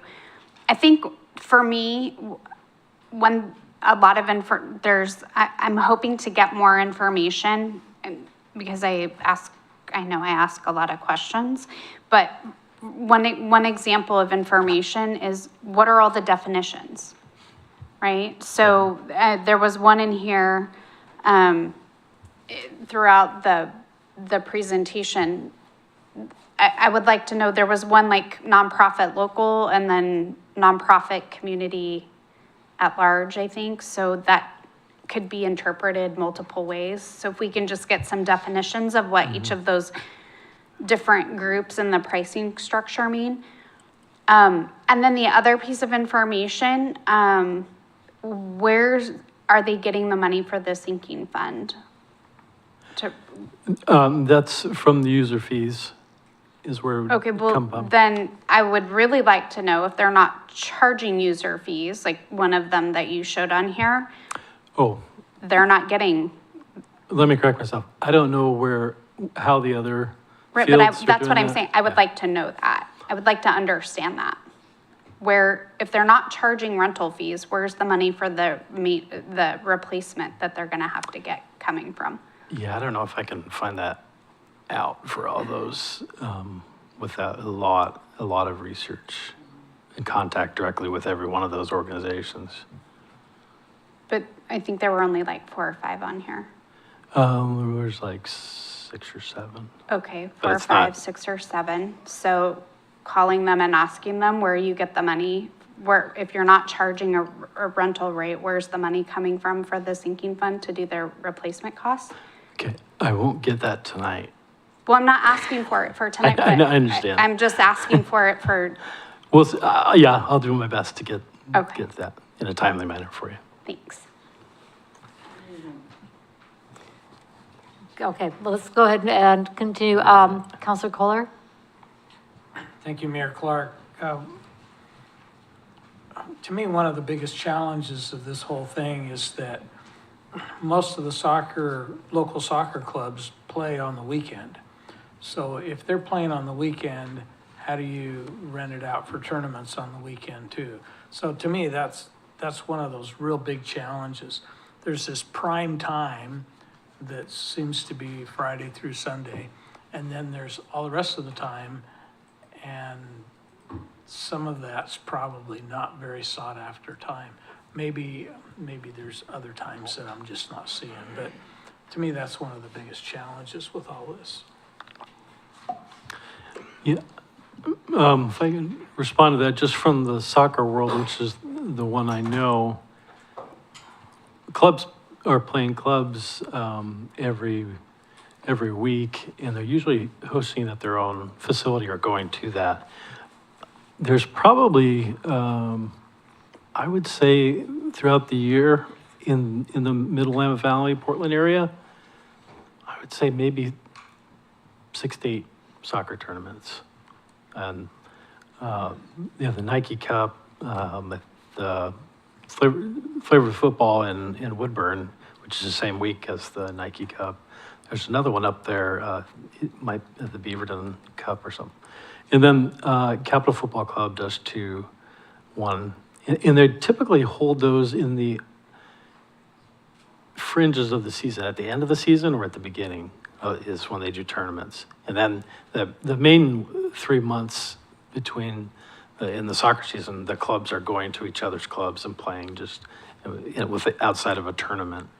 So I think it's a little different than baseball, where at our complex we're seeing so many tournaments. Thank you. Counselor Reed? Thank you, Madam Mayor. So a couple of thoughts. First of all, can you go back to the proposed screen, please? Okay. So the question came up about practice versus game rates. I want to keep this as simple as possible and yet keep all of these things in mind, which is a huge challenge. But was there a reason you landed here and not taking the practice time into consideration? Well, yes. This schedule is from their proposal, which was canceled, so. But I put it in there just for a flavor of what was suggested, so. So this is- Anything's on the table. Okay. But I think I've told some of you before, I think one of the errors in our Little League tournament is that there wasn't a practice fee in there. So reason I didn't want to put that in there is because I haven't talked about it with Mid-Valley Soccer Club and Salem Women's Football Association. So I want to talk to them about that, but Yeah. I think it's better if there's a practice fee that's reduced, and then a game fee, and then an outsider fee. So that's kind of some of the models I've been running in my Excel spreadsheets, the 3-tier format, but I want to talk with our partners about that before I commit or recommend anything. So before I circle back, the piece that I would like to see, I think is partly following on Council President Starr's question on subsidies. You know, clearly, in my mind, anything from the school districts is being subsidized by the overall operation by the schools. So they can absorb some costs into their athletic budgets that are not specifically broken out for their turf fields versus other facilities. Versus some of them that, as you were going through them, felt to me like they were standalones, this is more like that. I think that the school district, it's good to know what they're charging, but it also, I've also heard the same thing, that they're going to have to be raising their rates to cover actual costs and may not have as much room for subsidizing as they have been up until now. But I think looking at apples to apples, the things that are run by cities that don't have additional revenues coming in might be a better comparison to make sure that what we're doing is financially feasible.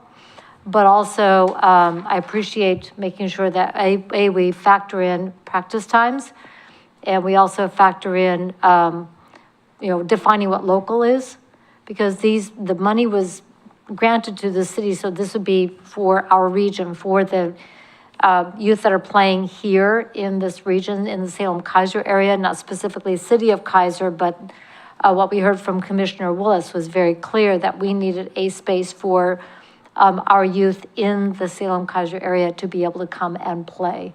So maybe keeping that in mind as we're doing definitions. And if there were proposals in the Mid-Valley Soccer proposal about those definitions, and then a staff recommendation on what those definitions look like for local, regional, and then professional or adult leagues would be helpful for me. Okay. Councilor Cross, you had an additional question? Yeah, I just wanted to make a note because that RFP was so vague that I don't really think that slide from Mid-Valley Soccer Club on rates is fair, because they wrote it with the sinking fund in mind, and I would have to say that I don't think it would look like that now. And I'm not sure if that's true or not.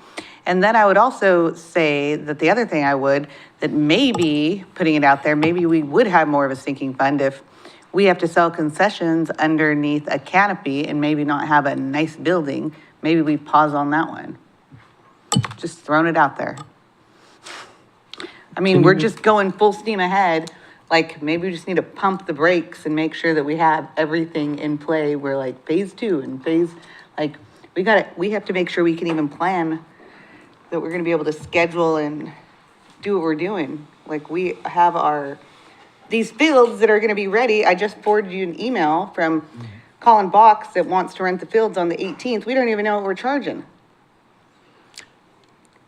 So if I can follow up there, just to make sure I'm following you correctly, are you suggesting that we not open them until we're done? No, I'm suggesting that we are talking, like, I hear a lot about the sinking fund. Yes, we do have to take care of the turf, but maybe we just stop, make sure we have everything going before we're going to phase 2 and whatnot. And if we have to use some other money that we have set aside for phase 2 and phase 3, then we have to do that. Okay, and just to make clear, the sinking fund is not phase 2 and 3. Okay, got it. I'm just saying that we need to complete what we want to be completed before we talk about all the other things. Okay.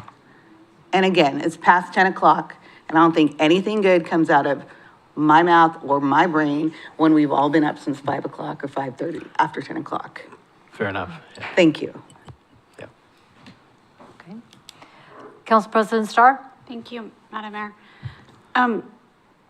This kind of is a follow-up to Councilor Cross's question, but I'm nervous that we're not gonna have a fee structure agreement at our next meeting. And then what? So what's plan B? Because I can only imagine, as I'm sure most anybody can, that I'm gonna have a lot of questions on the fee structure, and I might not be ready to vote on it or be on September 16th. So what's the plan B? And please don't say we don't have one, because that will cause me to launch into orbit faster than anything. Like, we need to have a plan B. I don't have one to share with you. Okay. Okay. So with the information that we've asked for September 16th, this is also going to be ongoing conversations with, as directed by council, with Mid-Valley Soccer and women's football. We have representatives here tonight. Do you have something that you would like to share? You've mostly been listening. I would like to give you the opportunity, if you would. Sure. Yeah. Rebecca Finneran, Salem Women's Football, Keizer resident. I have been investing all of my time in this. I think this is a huge opportunity for not only our city, but also for my association and Mid-Valley Soccer. We have a whole plan ready to move forward, and we are waiting to figure out how to communicate properly with city staff and council, the council people, how we want to move forward and how we want to go about it.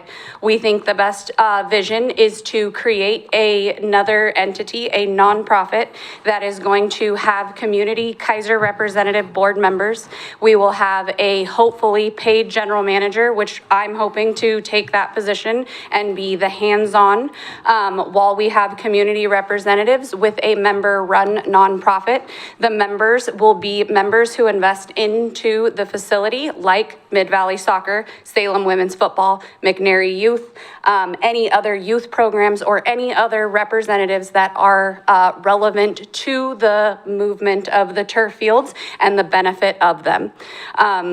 We would love to sit down and work on the fee structure. The fee structure from the proposal that we had was with all the big numbers that we had and all the big lights cost and everything that we had. And we were trying to do as best as we can to make sure that we weren't going to go in the hole to begin with to be able to build it up. I am a networking guru, and I am trying to get us sponsor relationships. I'm trying to get us new leagues out there, new opportunities. I would love to make Keizer a place where we can have Portland and Eugene, and we can host tournaments, and we make Keizer a staple that can have it all. Mid-Valley Soccer is willing to not schedule on a weekend so we can host a big tournament. Salem Women's Football is willing to give up a weekend so we can host those big things. We are here for the benefit of the community. We want those fields open, and we've used and talked about things like the open hours that we've talked about, and we would use somebody like Salem Women's Football Insurance, right? So I, Salem Women's Football president, would say, I'm donating 2 hours of my insurance to the fields. Opened up, we post it on Facebook, we have it all over Keizer. Anybody can come out, it's insured, it's open to the public, and then that way we can schedule around those other opportunities while it's also being managed, maintained, facilitated, and everything else that we have going on. We are really, really excited to get this going, and I just want an opportunity to work it out, and I have all of the time to do it with you guys. Question, Mr. Brown. Well, I think you can see why I said our meeting with them was very encouraging, and I reported that to them. But also, you know, it's hard not to answer Counselor Starr with that without continuing to think about it. I think the backup plan, though, is it's not going to be a super harm if we don't charge for a short period of time until we get it right. And so if we continue to use it, use this resource, if we have to subsidize it for a period, it's not going to be a huge financial harm to us. I think the conversation that we've had the most was the electricity, the lights, and the hard fixed costs. And our goal as the Keizer Community Fields, we would like to make it a minimal cost for community benefit, minimal cost throughout the whole entire community. The money that we raise goes into the big pot that lowers the cost for everybody throughout the whole board. And then that way it's a community benefit that everybody wants to invest into it, and it will become a staple out here. Any questions? Okay. Thank you for the hard work you're putting in. We know that when we directed staff to work with you and Mid-Valley Soccer, that there would be a lot of conversation, a lot of brainstorming to get this right. And we really appreciate the effort that is going into that and your expertise to get these fields and get kiddos on those fields as soon as possible. Can I ask a question relating Yes. to the fee schedule? Please do. Is this going to be something that forevermore has to be approved by city council down the road? That's the standing, okay. That is correct. The city council approves the fee schedule. In a similar vein, the Keizer Little League fields, we approve the fee schedule for that. We always have. Gotcha. The city council has the responsibility of approving fees. So yes. Councilor Reed. Thank you, Madam Mayor. That's not to say that they can't change, because they're always evolving, costs change and so forth. So just because, the council approves it, doesn't mean that it's set in stone forever, so. Correct. It's reviewed every year.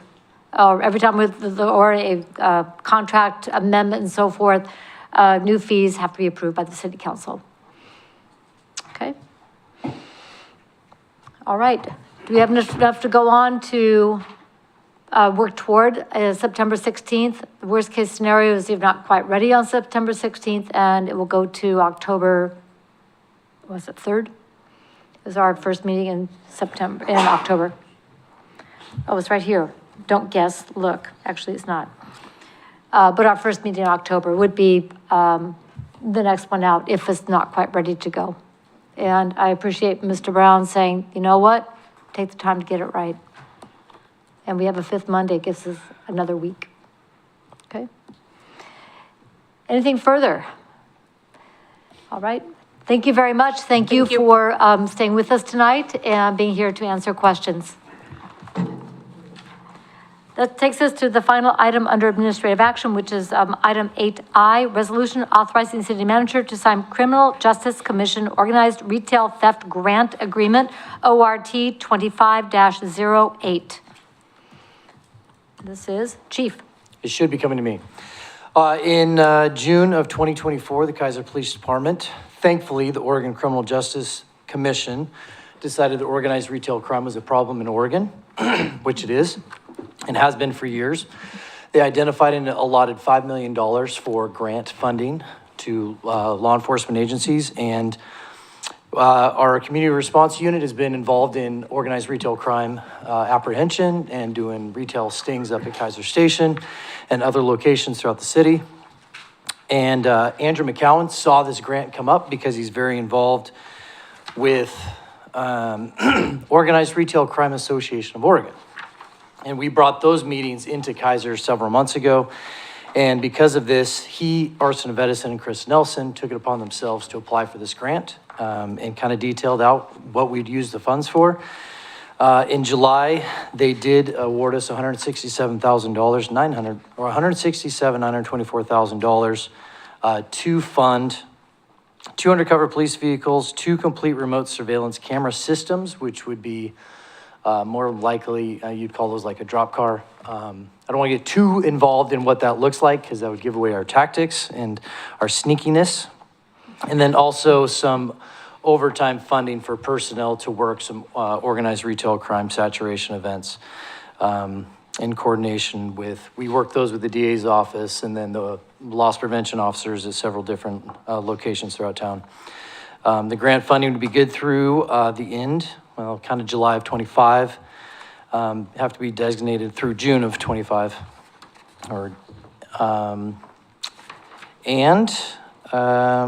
I guess really it would just look for us, it would look like organized retail theft saturation stings, which we've put some press releases out about those before, and we've had some really good success on those.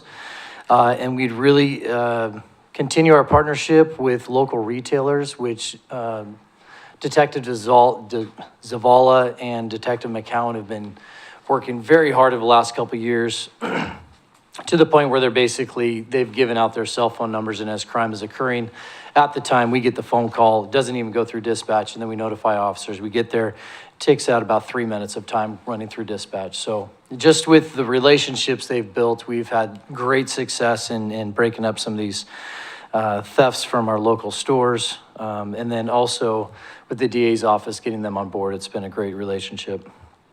So really, we're just asking for you guys to see a great benefit in us receiving the grant, using the resources to combat organized retail crime, and then to direct the city staff to prepare necessary supplemental budget adjustments for next regular city council meeting. So you have a choice. You do always have a choice. You can say, yes, let's move forward with this, or you can say no, and we don't get the money. So those are your two options tonight. Thank you very much. And thank you to staff members for being vigilant, looking for grant opportunities such as this. Questions? Council President Starr. Thank you, Madam Mayor. Chief Copeland, this is really funding what you and the PD staff are already doing, the officers are already doing, right? In terms of what you've been doing. It would be allowing us to do more. We've been kind of curtailed because of overtime funding and resources. Really, we can't deploy a lot of the tactics that we would do with this funding, but yes, it would continue on the efforts that we've already started. Great, thank you. All right, any further questions? Council President Starr? Put a motion on the table, please. As soon as I can read it. I move the Keizer City Council adopt resolution R2024, authorizing the city manager to sign Criminal Justice Commission Organized Retail Theft Grant Agreement, ORT-25-08. In addition, direct staff to prepare the necessary supplemental budget adjustments for consideration at the next regular city council meeting. Second? It's been moved and seconded that the Keizer City Council adopt Resolution R 2024, authorizing the city manager to sign Criminal Justice Commission Organized Retail Theft Grant Agreement, ORT-25-08. In addition, direct staff to prepare the necessary supplemental budget adjustments for consideration at the next regular city council meeting. Further discussion? All in favor signify by saying aye. Aye. Opposed signify by saying no. Hearing no objection, motion passes unanimously. Council President Starr, would you please read the items on tonight's consent calendar? Our consent calendar reads, item A, approval of August 19th, 2024 City Council regular session minutes. Item B, resolution declaring the city's intent to initiate a street lighting local improvement district in Bolander Meadows and directing the city engineer to make a survey and file a written report with the city recorder.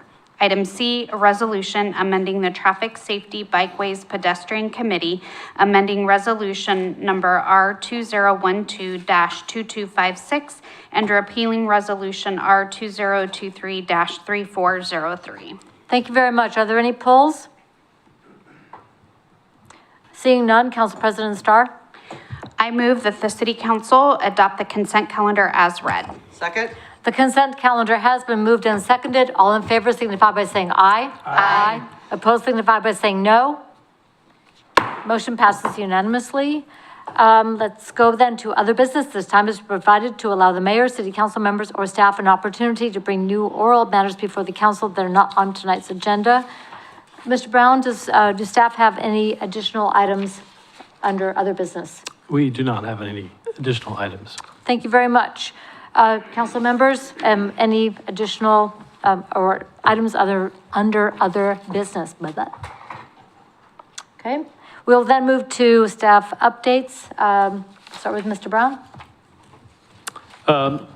The picture that I already showed was something that I was going to share with you after the presentation. So we got to share it earlier, and that's thanks to Mr. Lawyer for getting those pictures from our Musco Lighting that went out there with their drone.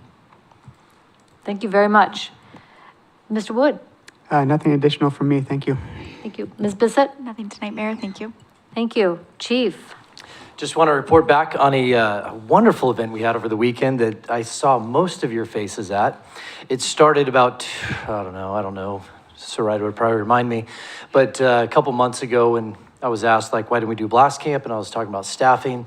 I was just asked to think outside the box and presented a one-day event. That was quite the hit. I was pretty nervous about it, honestly, because it's the first time we've done something like this. Right out here in front of our PD and City Hall. I think that's the most people I've ever seen in that park. And I was like, wow, that park is way underutilized in the summer with that splash fountain, and we can do some cool things there. So it generates some new fun ideas for the future, but big shout out to some people that helped out. Shani showed up at like 9, ready to go, all dressed, and she was helping unload everything. And then a couple of spouses showed up to cook. And then we had some people, like, it was just amazing. Like, there were so many people that just showed up and helped. It was great. We had Empower ATA out there, and they were just, Carson Clues, if you haven't seen him or met him, his personality is amazing. He's a local Keizer guy, and we've used him at Blast Camp for years. Just donates his time and his energy to the community. He's awesome. Marine Patrol was there. We had Search and Rescue was there. We had our SWAT guys were out there, Officer Perez and Officer Hands, and they brought the SWAT rig and a bunch of cool stuff. And we had, safe streets back, making sure they're safe. Face painting. We had made some buttons. It was pretty cool. And then we had an ice shaving machine where we gave out shaved ice for free. We didn't even have Kona Ice where we'd charge like $10 for a small little thing of flavored ice, so that was free for the community. And then Oregon State Marine was there as well. Anyways, it was a great event, well attended. We cooked almost 300 hamburgers and gave every single one of them out. So probably around 300 people showed up-ish. And then we'll do it again next year. So we'll be looking maybe to stay away from State Fair weekend and Labor Day weekend. I don't know. It turned out pretty good, but maybe we go one weekend back and call it into the season, back to school, something or another. But it was awesome. It was a great event for the community to be a part of, and I certainly enjoyed it. So it was fun. Next year, we'll do it again. And then also look for September. We're just finalizing dates with the rec at the Grange over there next to McNary. We're going to do an after-school coffee with a cop, hoping to catch some kids walking down the sidewalk from like a 3 to 5-ish time. So anyways, look for that to be coming in the next couple weeks. Major kudos on the Blast Barbecue. It was tremendous. We all were there and heard great things from people who attended. So thank you for doing that. Well done. Mr. Lawyer. Nothing tonight. Certainly can't top that. Paving is almost done?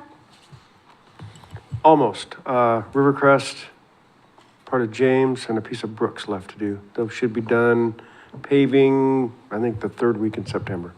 Okay. Thank you very much. Mr. Witham. Nothing this evening, thank you. Mr. Lindsay. Thank you. I will be going on the vacation I told you guys about, starting Thursday and coming back Friday the 13th. So dun, dun, dun, I'll be back. The only thing I wanted to remind the council of, it starts to sound like a broken record, but the codification, you're really looking at, again, just Scrivener's errors and obvious errors, and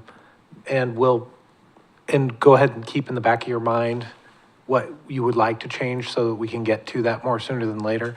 But it's really kind of looking to see, I know Councilor Reed actually came in and gave me one about how many times the city sometimes it's capital C and sometimes not. So gonna look to be consistent on those too. So you don't have to look for those anymore. We'll look for those. But yeah, no, if you just see anything blaring right now, and otherwise we'll send that back then for publication by the 15th. So I'll be back on the 13th if there's any, if you guys want to send me notes while I'm gone on vacation, I'll come back and try to quickly make those adjustments before we send it off. All right. Thanks. Thank you. Very exciting development for Yeah. sure. Let's go to council member reports. Councilor Cross.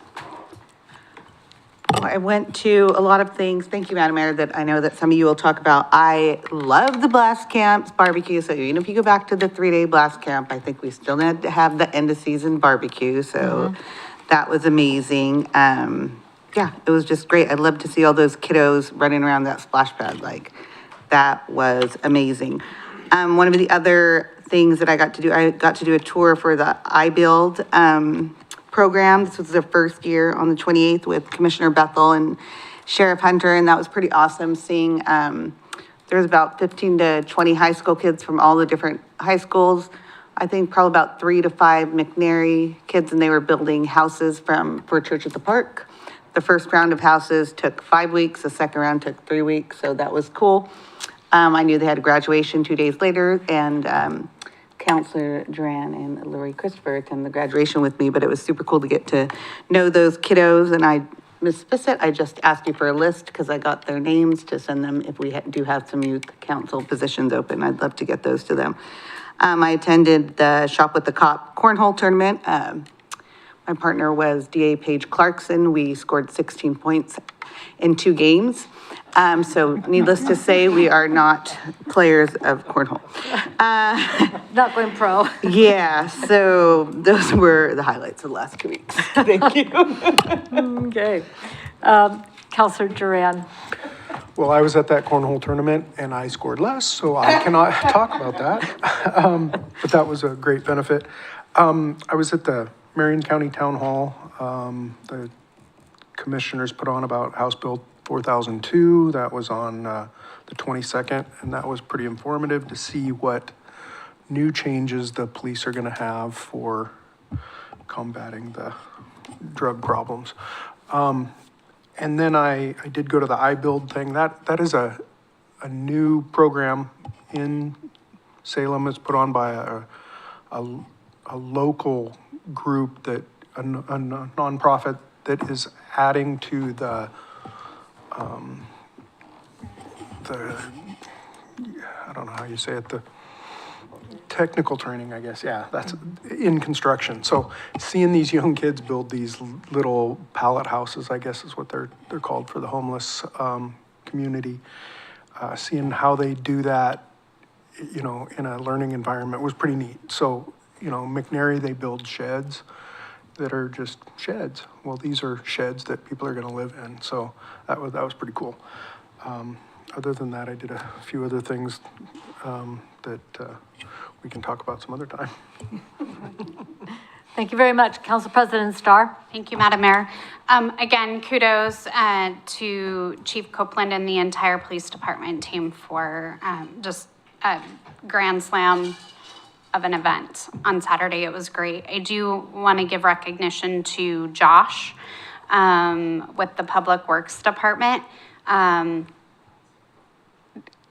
Outstanding. I think, Chief, you said he was just a 10+ on. If I could comment back, that guy was amazing. At whatever we needed or wanted, I mean, Shaney saw the whole thing. He was just in it to win it, and he was a godsend to help that event. So Josh is amazing. Yeah. So just give kudos to him. So thank you for that.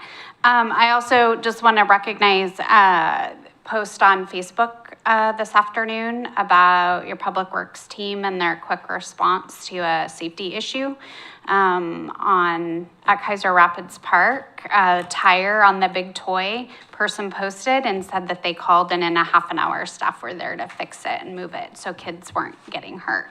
So just another recognition of good staff. So thank you for that. And I just have a question. I looked back through my I appreciate those emails, Melissa, about this week, next week. But I looked back through them and didn't see anything about any of the events with the sister city, EO. And I was just curious if there was an email that we fell off of that would let us know when those happened. If I just missed it. It just seems like there were quite a few events that weren't on the agenda. So I was just curious about that.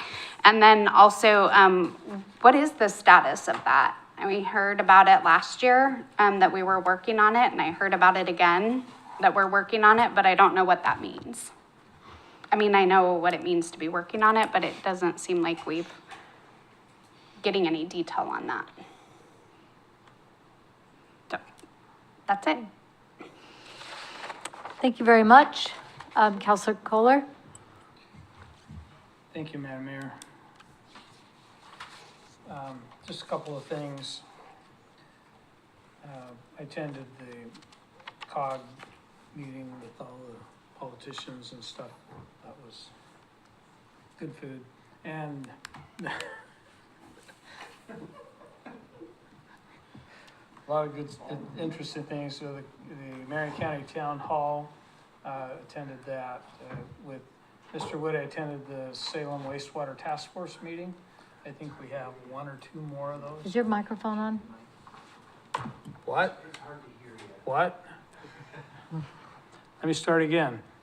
So I attended the COG meeting with politicians and such at Chemeketa, the Marion County Town Hall, talking about the 4002. Salem Keizer Wastewater Task Force with Mr. Wood. I think we have one or two more of those coming up. Keizer Community Dinner, thanks all that came. We fed about 235 people. So thanks to Keizer Community Library for sponsoring. And the Blast Barbecue, I went to that and it was kind of fun. I went to some other things too. Just a couple of quick little things. September 11th is coming up, a little over 20 years ago is when that event was. And the National Day of Service is September 11th or the date closest to that. I encourage everybody to engage in some kind of service on that day to remember all the lives that were lost and the sacrifice of so many. Something we need to remember every year. If you don't have anything to do, you can come to the Wallace House on Saturday, What time? 9 o'clock, 0900. Okay. And thank you to Mr. Johnson and the other people at Public Works who are going to come help and support that. That's going to be a lot of fun. Going to be a big shindig. Yep. Thank you very much for helping organize that. Councilor Reed? Thank you, Madam Mayor. So my grandsons really appreciated the police barbecue. They had a great time. So many different and varied events and organizations, and of course they also love the merch. And anyway, it was just a great opportunity for the community to get to know the police department and their partners and what they're all about. So again, thank you, and appreciate and I'm impressed with all my colleagues as far as their hard work with that as well. So thank you. Went to the community cafe that was this evening. It was hosted by the Greater Northeast Keizer Neighborhood Association. And there were various community organizations there that provide resources. There was a keynote speaker that spoke about mental health and resilience, and the opportunity to zoom in on that. I'm not sure, because I had to leave early, but I'm not sure how many people showed up on Zoom, but it's a great event. I hope we can build on that in the future, just so that we can connect people with their the available resources a little bit more effectively. We've got the Community Diversity Engagement Committee coming up this Thursday, and Phil Bay Day, which we established a few years ago. Phil Bay was a long time, one of the first Keizer City Councilors, and we established a recognition day for him on September 10th. And so, again, thank you to him and all of his service. And And then we have Millie Sanders, who is a McNary student, is starting at the Keizer Cultural Center as an intern this fall. She will have the opportunity to work in each of the 4 nonprofit organizations there and gain some work experience for that. This is a pilot program this year in lieu of the scholarship, and it was decided that we can provide students with more quality resume building sort of experience, and with this new internship. So she'll be starting that, and that will be a great addition to the Keizer Cultural Center. So Fantastic. that is all I have. All right, thank you very much. That's an exciting development. And now, this year's youth counselor, Latte Farrar. Laddie Farrar, thank you very much. I know I'm putting you on the spot a little bit, but what's coming up with the first day of school tomorrow? Well, today was the first day of school for freshmen, so they had peer navigators, leadership, and National Honor Society students helping out with the freshmen, including myself, just helping them get around the school, navigate their classes, and giving them an overall tour and feel of McNary. I know today, I'm pretty sure, was the first girls' varsity football game at McDaniels High School. There's not really a lot so far, you know, school just started, but from what I can gather is that there's going to be upcoming, I'm pretty sure like music, like stuff within the music department. I know that the thespians are starting to meet which is the theater department. And overall, from what I gathered for the Honor Society as well, they are planning on getting more volunteer stuff together. We don't know our liaison yet, so we're waiting to meet them. But from what I gather is that they're gonna be talking about volunteer opportunities within that and within the Keizer community in general. That's pretty much it. It's not much. All right. Well done. And we're delighted to have you on board. Thank you. Just a couple things to wrap up tonight. Want to congratulate our area for hosting a stellar state fair. And there were a lot of Keizer youth and adults who participated in many of the state fair competitions. This morning we heard from FFA, the Future Farmers of America, who also had many competitors at the state fair. And these are youth who are involved in that program from the Salem-Keizer area. Thank you to the Chamber of Commerce for hosting that presentation this morning from the our area FFA. Thank you for the question regarding the EO exchange program. The students arrived on the 21st and departed on the 29th.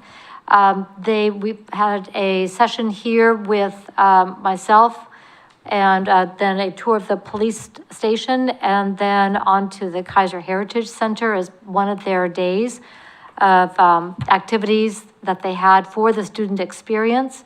There was a recreation night that was hosted by the rec, where they could go bowling, karaoke, and so forth.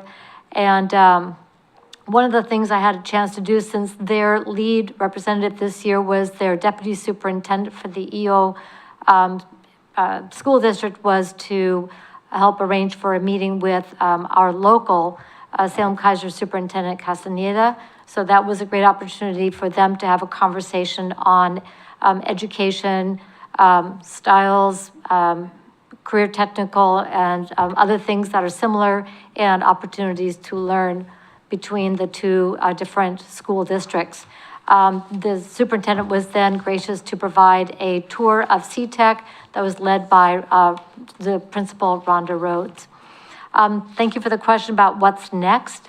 And we did talk last year, we did adopt a resolution regarding the starting the process for a sister city program and relationship with EO.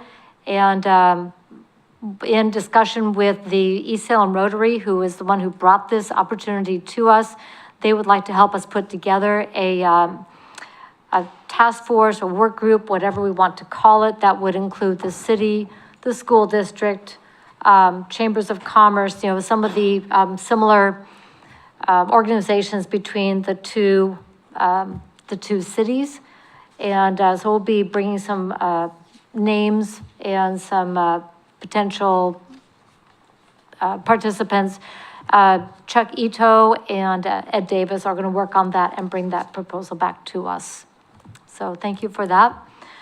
The other thing I'd like to bring up is that coming up, we've got, of course, full back to school tomorrow. I've been invited to help welcome back the Gubser Gators, who actually walk the red carpet as they come to school on their first day. I think it's a fabulous tradition. On Thursday morning is CBEL, the Community Business Education Leaders, being hosted at the Rec. That was canceled. It was canceled. Okay, thank you for that. Got the email today. Okay, so I'll take that off my calendar. And then the field rep for Senator Wyden has asked to have a conversation with city manager and myself, so we'll be having a brief meeting with him on Thursday. And the game, first home opener for McNary High School football is this Friday night, so be there or be square. You mentioned the Wallace House cleanup on Saturday morning, and if you want to come have some fun Saturday night, the rescheduled concert for JFK will be Saturday night down at the Keizer Rotary Amphitheater. And thank you again to the Rec, Uptown Music, and the Keizer Chamber of Commerce for the Summer Sounds concert series we have enjoyed this year. Just a couple other things coming up will be, and I'll find out from Keizer Fire if there's going to be a remembrance for 9/11. I don't know yet. I haven't gotten an email on that. So when we do find out, we will send that out to the entire council. And that is all I have at this time. Oh, I did want to point out that the League of Oregon Cities will be holding a webinar regarding the issue with FEMA, that's the Federal Emergency Management Authority, I don't know what it stands for, the National Flood Insurance Program, that they are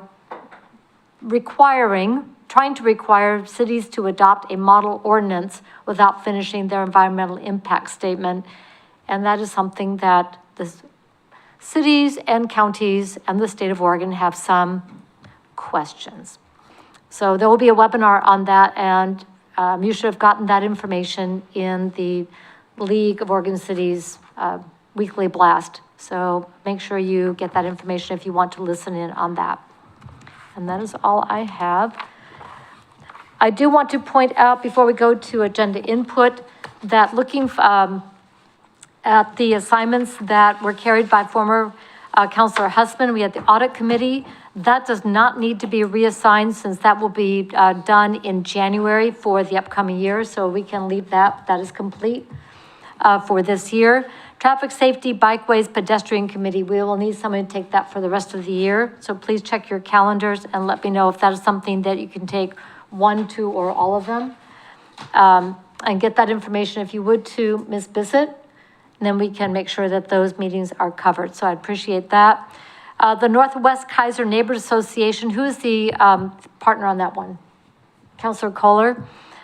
So you'll be carrying that one for the rest of the year. If another counselor can be made available to assist as you need to, please do not hesitate to get that out to the rest of the council. Thank you. Councilor Husband was also my alternate for the Mid-Willamette Valley Commission on Transportation and the Salem-Keizer Area Transportation Study. And right now, then, those positions will be vacant unless somebody is willing to step in as an alternate for those two transportation commissions. If you are interested, please let me know. And again, send that to Ms. Bissett, and we can make that appointment and file that then with the Council of Governments. So those are the pieces we have. We do also have, and Ms. Bissett will put this out in this week or next, the September 12th Latino Business Alliance, and something is coming up on that one. So I'm assigned for that one, and Councilor Husband. So if there's someone else who would like to attend, also on the 12th, and I cannot make that one either. So please let me know if any of you are available on September 12th to cover the Latino Business Alliance. I better mark this on my calendar. And the last gaps will be two of the agenda conference. Can we just bump up the rotation? So does anybody object to just kind of bumping up the rotation? Right now, it's been just moving through each of you. and just, move everybody up in the rotation. And then Ms. will put that out in our this week and next. Does that sound like it can work? Okay, and of course, if you can't make it, if you have a schedule conflict, as always, let Ms. Bissett know, and she will put it out there for us to be able to fill those gaps. When is traffic safety bike ped again? It is the second Thursday of the month at 6 p.m. It's not the second Thursday. Is that the third? Third Thursday, my bad. Thank you. Third Thursday. So please, again, check your calendars. Thank you for that. All right, agenda input. We will meet next Monday night at September 9th at 6 p.m. for the Parks Tour. And we will start at, which park? Keizer Rapids. We'll start at Keizer Rapids Park, so please meet down there at 6 p.m., actually 5:30 for dinner. You should have gotten your link for putting an order for Little Lois.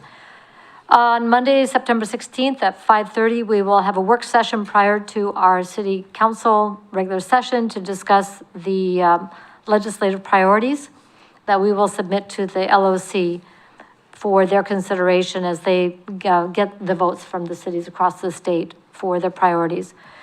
Then we'll meet at 7 p.m. that same night for regular session. On Monday, September 23rd at 6 p.m., we will have a joint work session with the Community Diversity Engagement Committee. Council President Starr? Where at Keizer Rapids Park? It is very large. At the picnic tables above the amphitheater. Above the amphitheater where we met last time? Yes. Great, thank you. All right. Anything else for the good of the order? Councilor Cross? I'm not sure this question is for, do we have a date for the ribbon cutting for the turf fields so we can have the amazing turnout that Chief Copeland did? October 1st, We're waiting for the save the date. October 1st at 5 o'clock. Okay, perfect, because now it's a competition. Chief Copeland will be organizing it.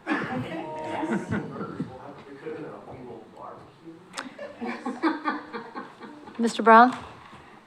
We have agenda setting at that 4:30. Yeah, we'll bump it up All right. if that's okay with whoever's going to come. Wait. Okay, so that would be, yeah. Yep. Okay, so we'll just make that a little bit earlier. Okay. So we'll get that changed on our calendars so we can put that in there, 5 o'clock, to cut the ribbon on the turf fields. All right, thank you very much.